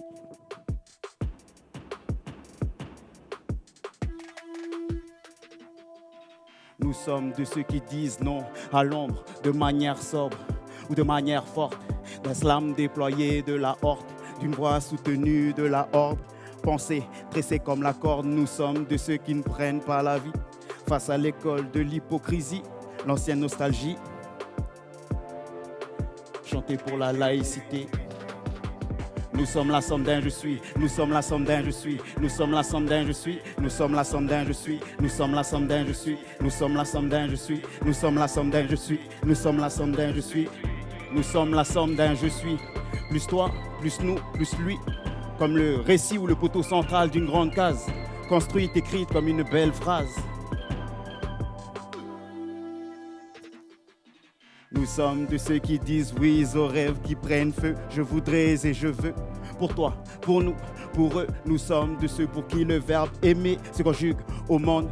Voilà le sentiment qui nous fonde. Qu'importe la culture, la couleur à la ronde, qui dans nos cœurs gronde.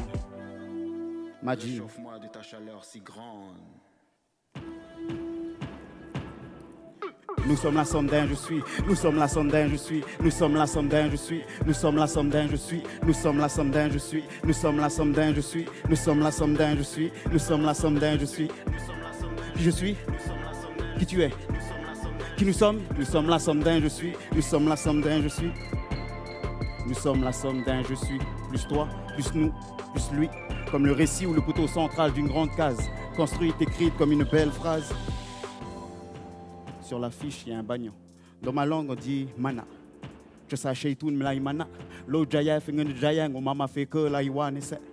Contre nos mots, voilà l'imitation ultime. Grandir vers le haut tout en montrant ses racines. Car le bagnon et son écho nous affirment, je l'affirme, à la cime d'un slam en décibels. Contre les séquelles de la mondialisation.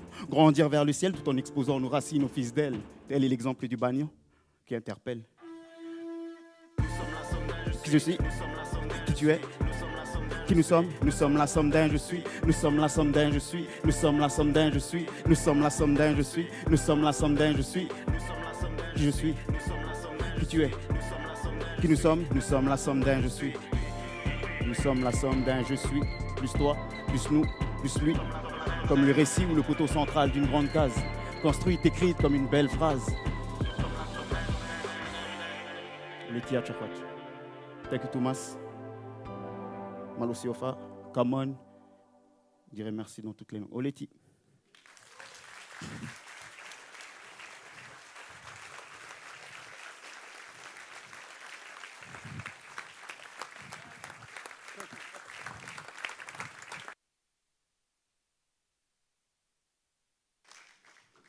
Merci Asimane. Nous allons pouvoir maintenant débattre avec vous, le public. Nous allons avoir un temps limité aussi. Nous allons vous demander d'avoir des questions précises, succinctes. Voilà, parce que nous devons absolument libérer la salle à 20h. Donc on va débattre et on aura la conclusion de Délie après notre débat.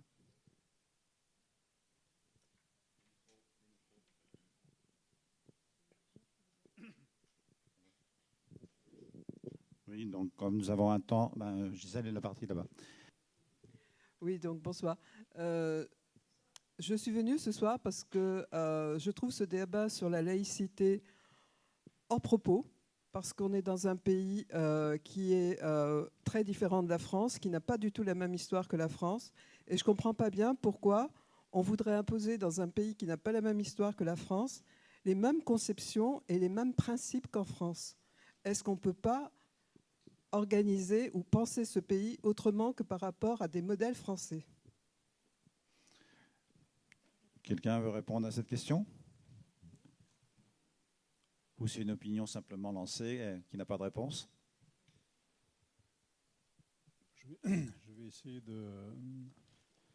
Je vais tenter de répondre. C'est ce que je disais tout à l'heure, c'est que mes propos, ça a été rapide, ça a été peut-être assez schématique, mais ce que j'essayais d'exprimer comme propos, c'est qu'on doit inscrire la laïcité dans une histoire, dans le sens de l'histoire calédonienne, même si elle n'est pas sans lien avec l'histoire française, forcément.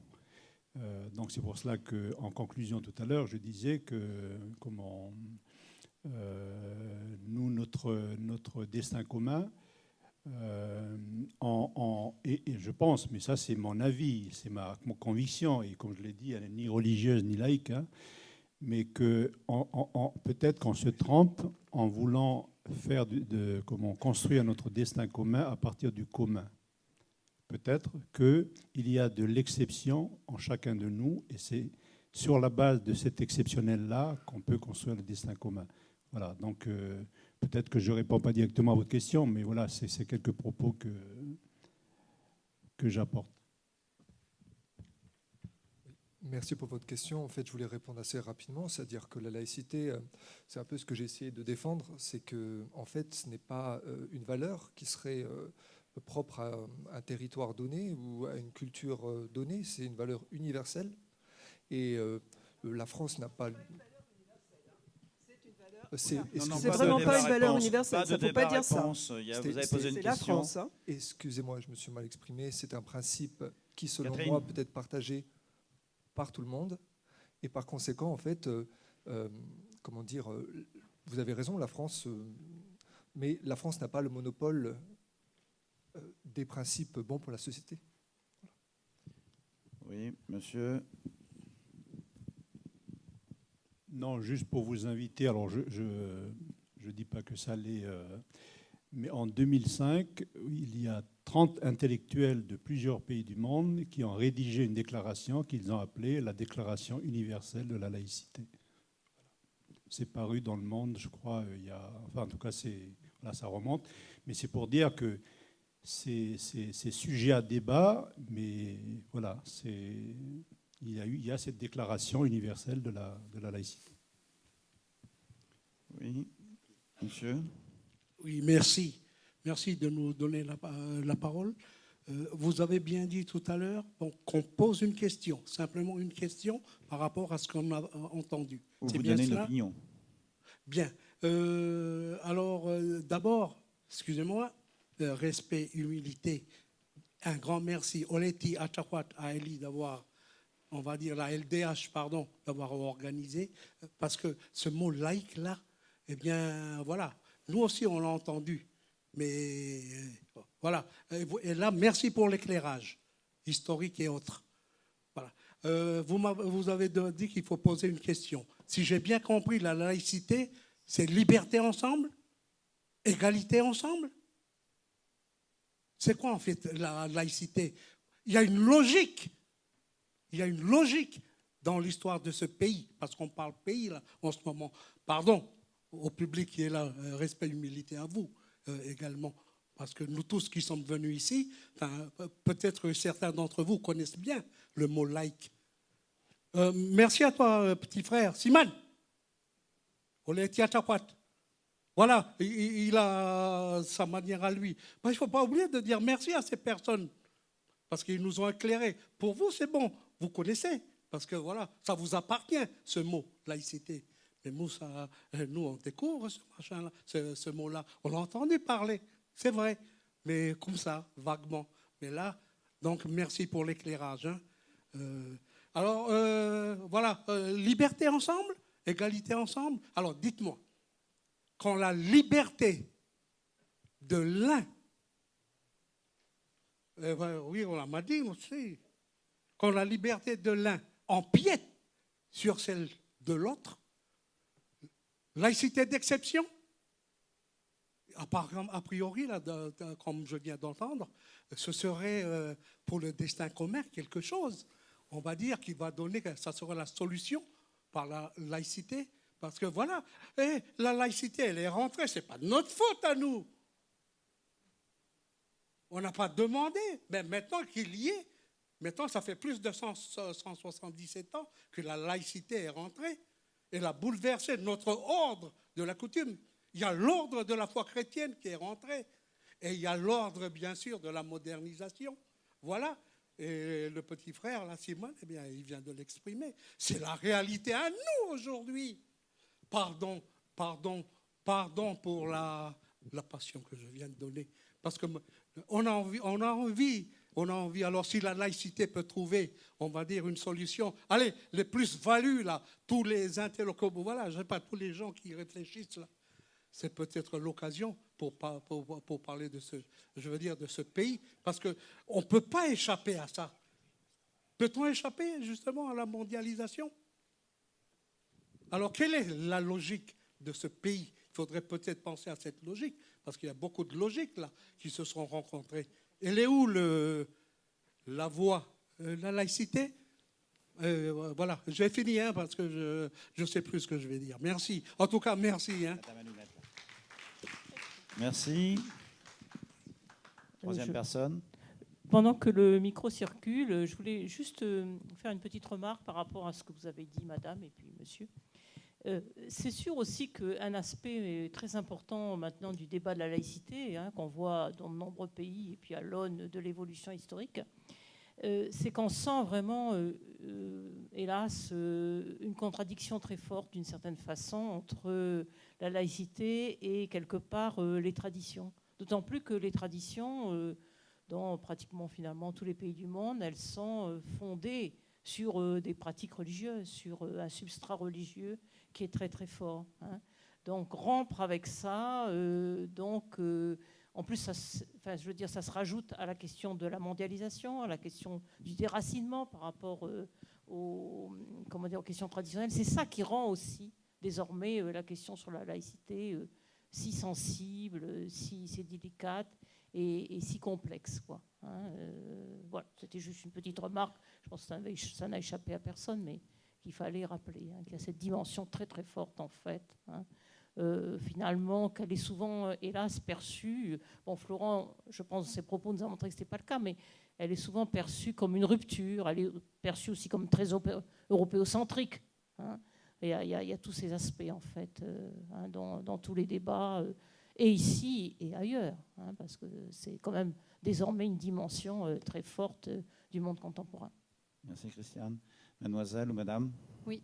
Merci déjà pour vos interventions respectives dans des champs différents. C'était très intéressant d'avoir un éclairage particulier en fonction de vos expertises respectives.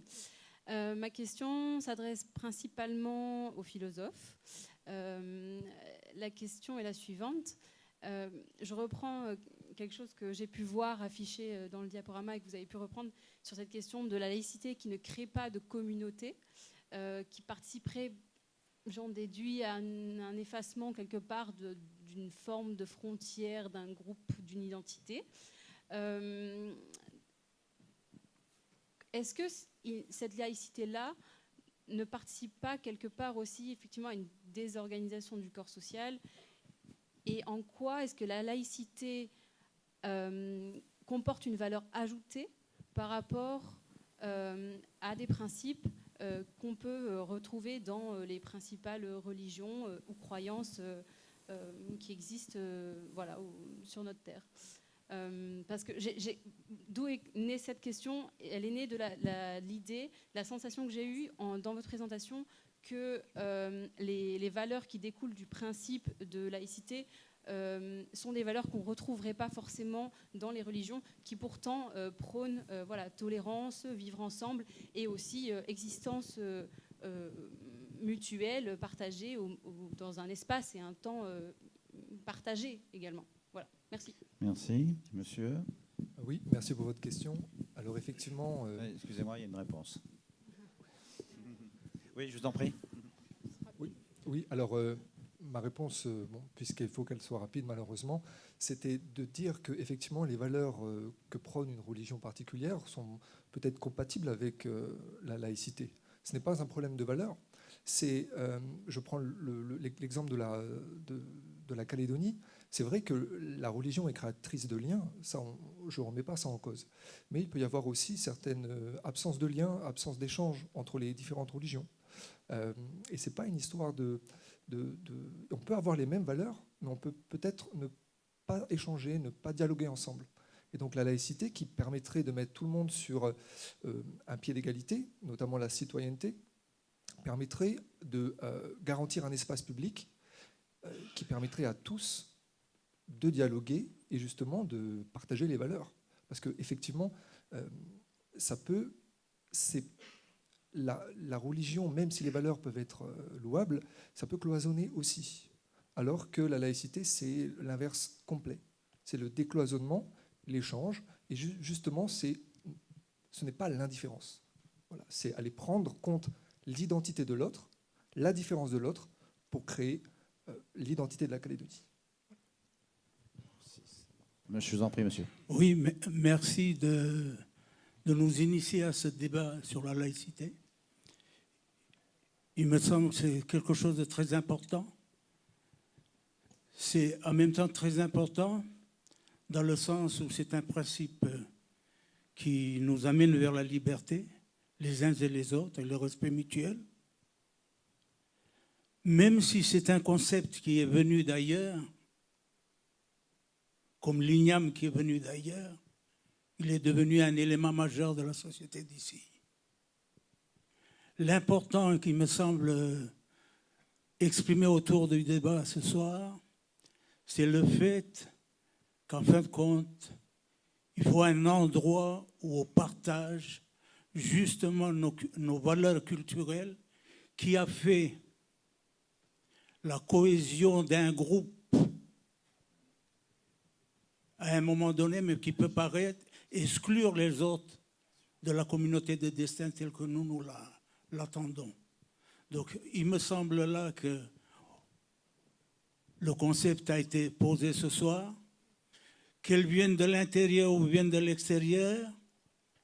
Le défi, c'est que chacun de nous se l'approprie et le redéfinit d'une manière maîtrisée pour exprimer cette liberté de dire « oui, je veux la vivre de cette façon-là ».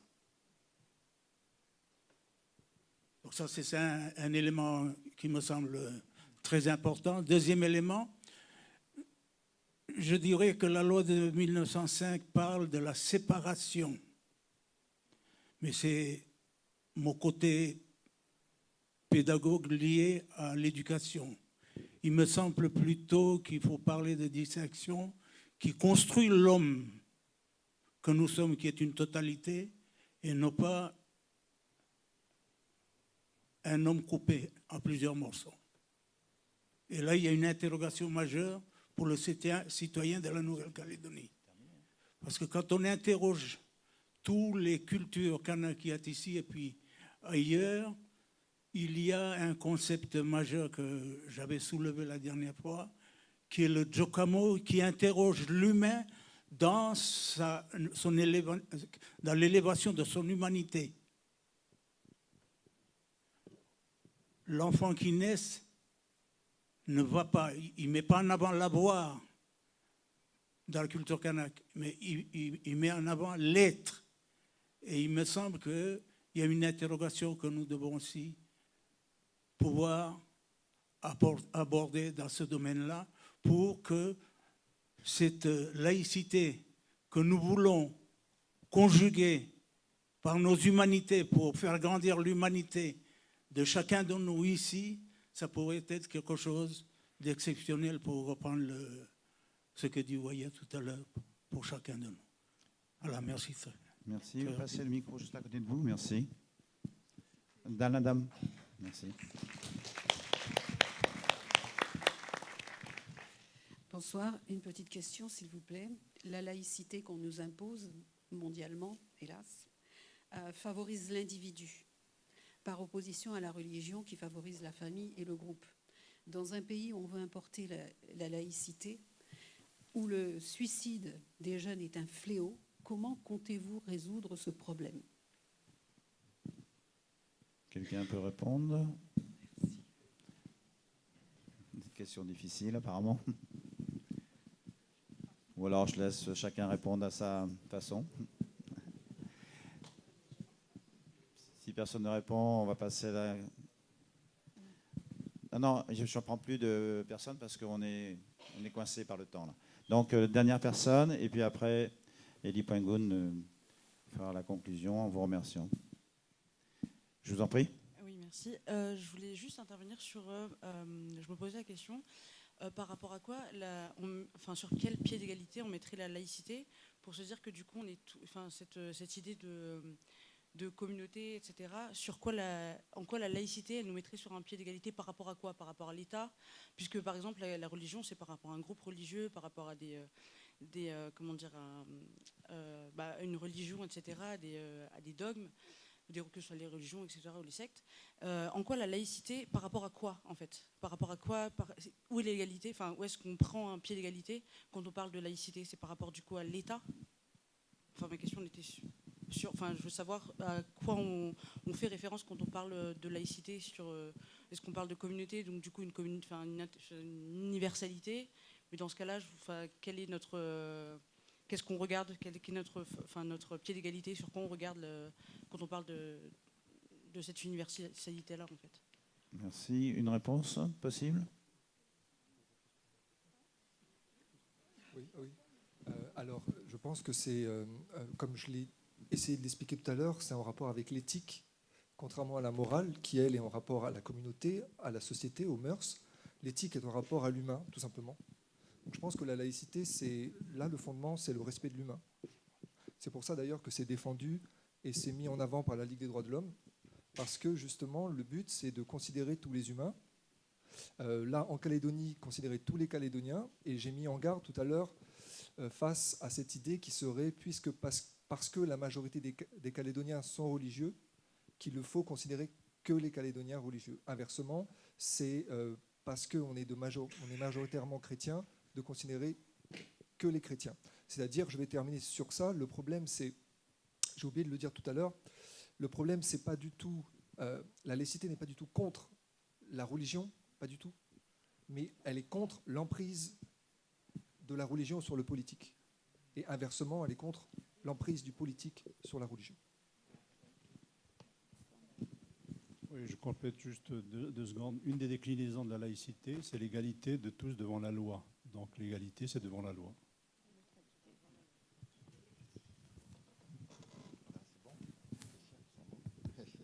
Bon, je vois bien qu'il y a beaucoup de personnes qui maintenant voudraient poser des questions, mais malheureusement, on est limité par le temps, on est obligé de finir en nous en excusant.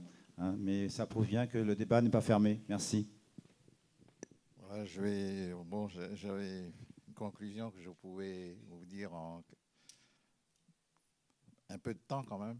Mais bon, là maintenant, on n'a plus tellement le temps.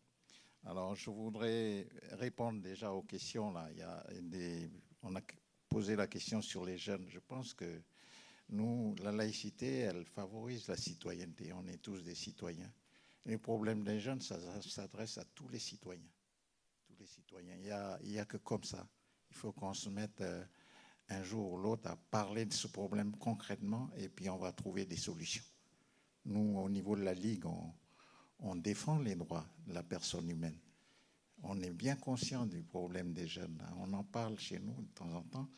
Mais voilà, c'est un problème qui nous concerne tous, toute la société, en particulier les 2 communautés qui vivent ici. Parce que les jeunes là, qui viennent à Nouméa, qui sont pas bien. Hein, ils sont pas bien. C'est de notre faute à tous. Et moi, je me sens responsable aussi parce qu'on n'a pas su préparer leur avenir dans tout ce qu'on est en train de construire ici. Et ils ne se sentent pas bien. Donc voilà la réponse à ça. C'est une réponse à tous les citoyens. Ce n'est pas la laïcité qui va répondre à ça. Voilà ce que je voulais dire par rapport à ça. Et je voulais juste conclure pour rappeler l'essentiel de ce qu'il faut retenir sur la laïcité, parce qu'on a, ce soir, je pense qu'on a dit beaucoup de choses. Mais la laïcité, c'est d'abord des valeurs laïques. Première chose. Deuxième chose, c'est un statut civil et social. Ça parle de la citoyenneté, justement. Alors, les valeurs laïques, c'est essentiel. On parlait tout à l'heure de valeurs, mais dans la laïcité, il y a des valeurs qui fondent la laïcité. Et c'est la laïcité, l'humanisme laïque, repose sur la liberté absolue de conscience. Ça, c'est essentiel, ça. Il ne faut pas oublier ça. La liberté absolue de conscience, son corollaire, par exemple, c'est la liberté d'expression. Tout le monde a le droit de s'exprimer. Tous les groupes ont le droit de s'exprimer dans un pays où il y a la laïcité. Voilà, donc première chose, c'est ça. Deuxième chose, la liberté de l'esprit. Quand on parle de liberté de conscience, c'est liberté de l'esprit. C'est-à-dire émancipation à l'égard des dogmes. Voilà, droit de croire ou de ne pas croire en Dieu. Voilà, autonomie de la pensée vis-à-vis des contraintes religieuses, politiques et économiques. Tout ça, c'est essentiel. Voilà. Et je le rappelle ici, la laïcité vise à libérer l'enfant et l'adulte à l'égard de ce qui aliène et pervertit la pensée, notamment les préjugés, les idées préconçues, les dogmes, les idéologies opprimantes. La laïcité vise, enfin à développer en l'être humain, dans le cadre d'une formation intellectuelle, morale et civique permanente, l'esprit critique, ainsi que le sens de la solidarité et de la fraternité. La liberté d'expression, j'ai dit tout à l'heure, est le corollaire de la liberté absolue de conscience. La morale, parce que derrière la laïcité, il y a une morale. La morale qui en découle repose sur deux choses, sur le principe de tolérance mutuelle et le respect des autres et de soi-même. Donc vous voyez, derrière la laïcité, il y a tout ça. C'est pas quelque chose comme ça. Il y en a qui ont parlé de laïcité tout à l'heure comme quelque chose qui est au même titre que la religion, tout ça, mais c'est beaucoup plus profond que ça. Voilà. Et ensuite, il y a un statut. Deuxième chose, il y a un statut civil et social. Et il y a beaucoup d'entre nous qui oublient qu'on est, même si on est sous le règne des lois Mandel, l'État, elle applique ici la citoyenneté à la vie qu'on est en train de mener. La vie citoyenne ici, elle est régie par la laïcité. Et je vais le rappeler ici. Je vais rappeler ce statut civil, parce que les gens ne se rendent pas compte. Mais c'est essentiel. Notre pays a besoin de cette valeur là, que je viens de dire. Donc le principe de statut civique, juridique et institutionnel repose sur la distinction claire pour chaque citoyen entre deux sphères, une sphère publique et une sphère privée. Voilà. La sphère privée, c'est une sphère personnelle, celle de la liberté absolue de conscience, et où s'expriment les convictions philosophiques, métaphysiques, les croyances, les pratiques religieuses et les modes de vie communautaires. Ça fait partie de la sphère privée, du domaine privé de chacun d'entre nous. Et puis, il y a la sphère publique. La sphère publique, c'est une sphère citoyenne, celle où le citoyen évolue socialement, économiquement, politiquement et juridiquement. Les règles sont clairement définies et basées sur les droits de l'homme. Aucun groupe, aucun parti, aucune secte, aucune église ne peut pénétrer ou capter à son profit le fonctionnement de la société républicaine. C'est ce qui se passe ici, avec nos institutions ici. Parce que l'État, malgré le fait qu'on est sous les régimes de Mandel, ils appliquent ce qui se fait en France au niveau des institutions de ce pays. La séparation de l'Église et de l'État est la pierre angulaire de la laïcisation de la société. Si l'État garantit la liberté des cultes, qui est essentielle, comme l'expression et la diffusion de la pensée, il n'en favorise aucun, ni aucune communauté, pas plus financièrement que politiquement. La première manifestation du caractère laïque d'un pays est l'indépendance de l'État vis-à-vis des institutions religieuses. Et ça fonctionne comme ça ici, là. On est bien content que ça fonctionne comme ça, je vous le dis tout de suite. Parce que si nos institutions étaient captées où il y aurait les religions ici, mais on n'en sortirait pas. L'école,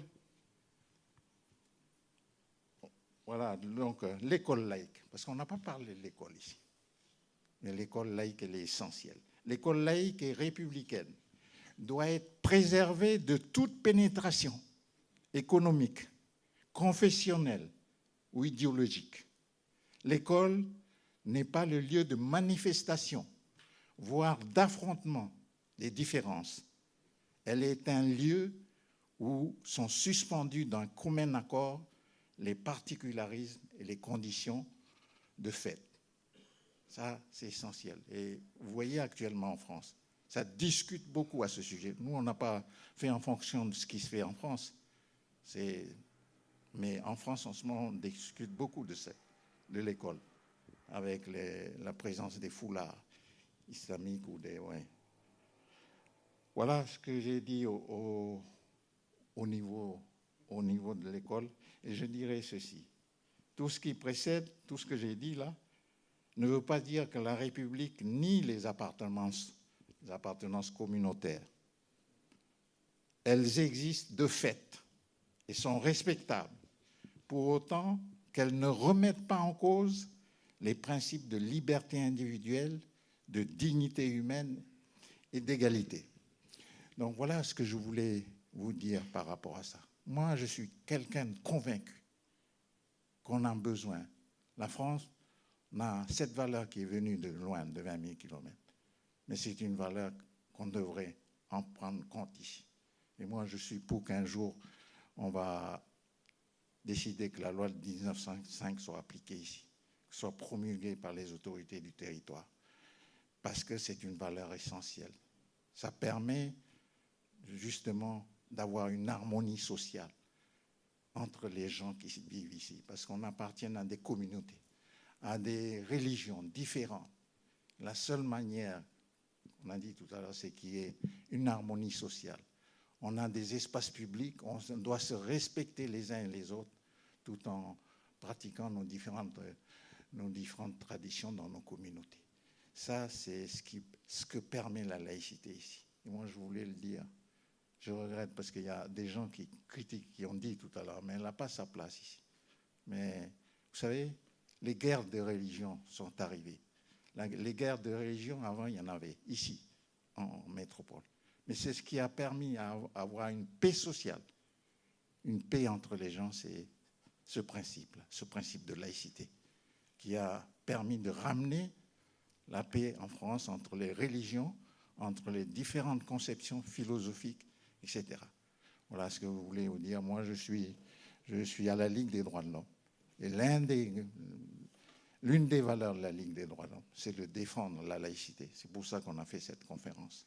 Et on le refera un autre jour, parce que c'est un principe essentiel qui permet de faire vivre des gens ensemble tout en ayant des différences au niveau religieux, au niveau traditionnel, au niveau de nos coutumes. Voilà ce que j'ai dit et je dirai un mot pour terminer. Je vous remercie tous. Vous voyez, la Ligue, elle essaie de travailler ici dans le territoire. C'est pas facile, pas facile. Nous, on essaie d'apporter notre pierre à la construction de ce pays. Voilà, depuis des années, on fait ça. C'est pas toujours bien perçu ce qu'on fait. Parce que quand on rassemble les gens, quand on essaie de rassembler les gens, ben, ça ne plaît pas toujours à tout le monde. Ici, je pense qu'on est en train de construire un pays. Cette construction, elle est difficile. Ouais, elle est pas facile. On se pose des questions sur l'avenir. Mais voilà, ce sont des espaces comme ça où on permet à nos gens qui sont ici de venir échanger, débattre. Parce qu'il n'y a que comme ça qu'on peut avancer dans le bon sens. Voilà, je vous remercie tous d'avoir consacré votre temps à venir ce soir pour nous écouter et puis pour écouter les différents intervenants. Je remercie aussi les intervenants, mais je pense que Luce va dire un dernier mot.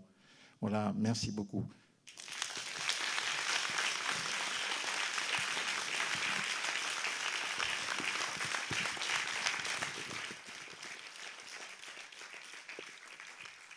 Que dire maintenant?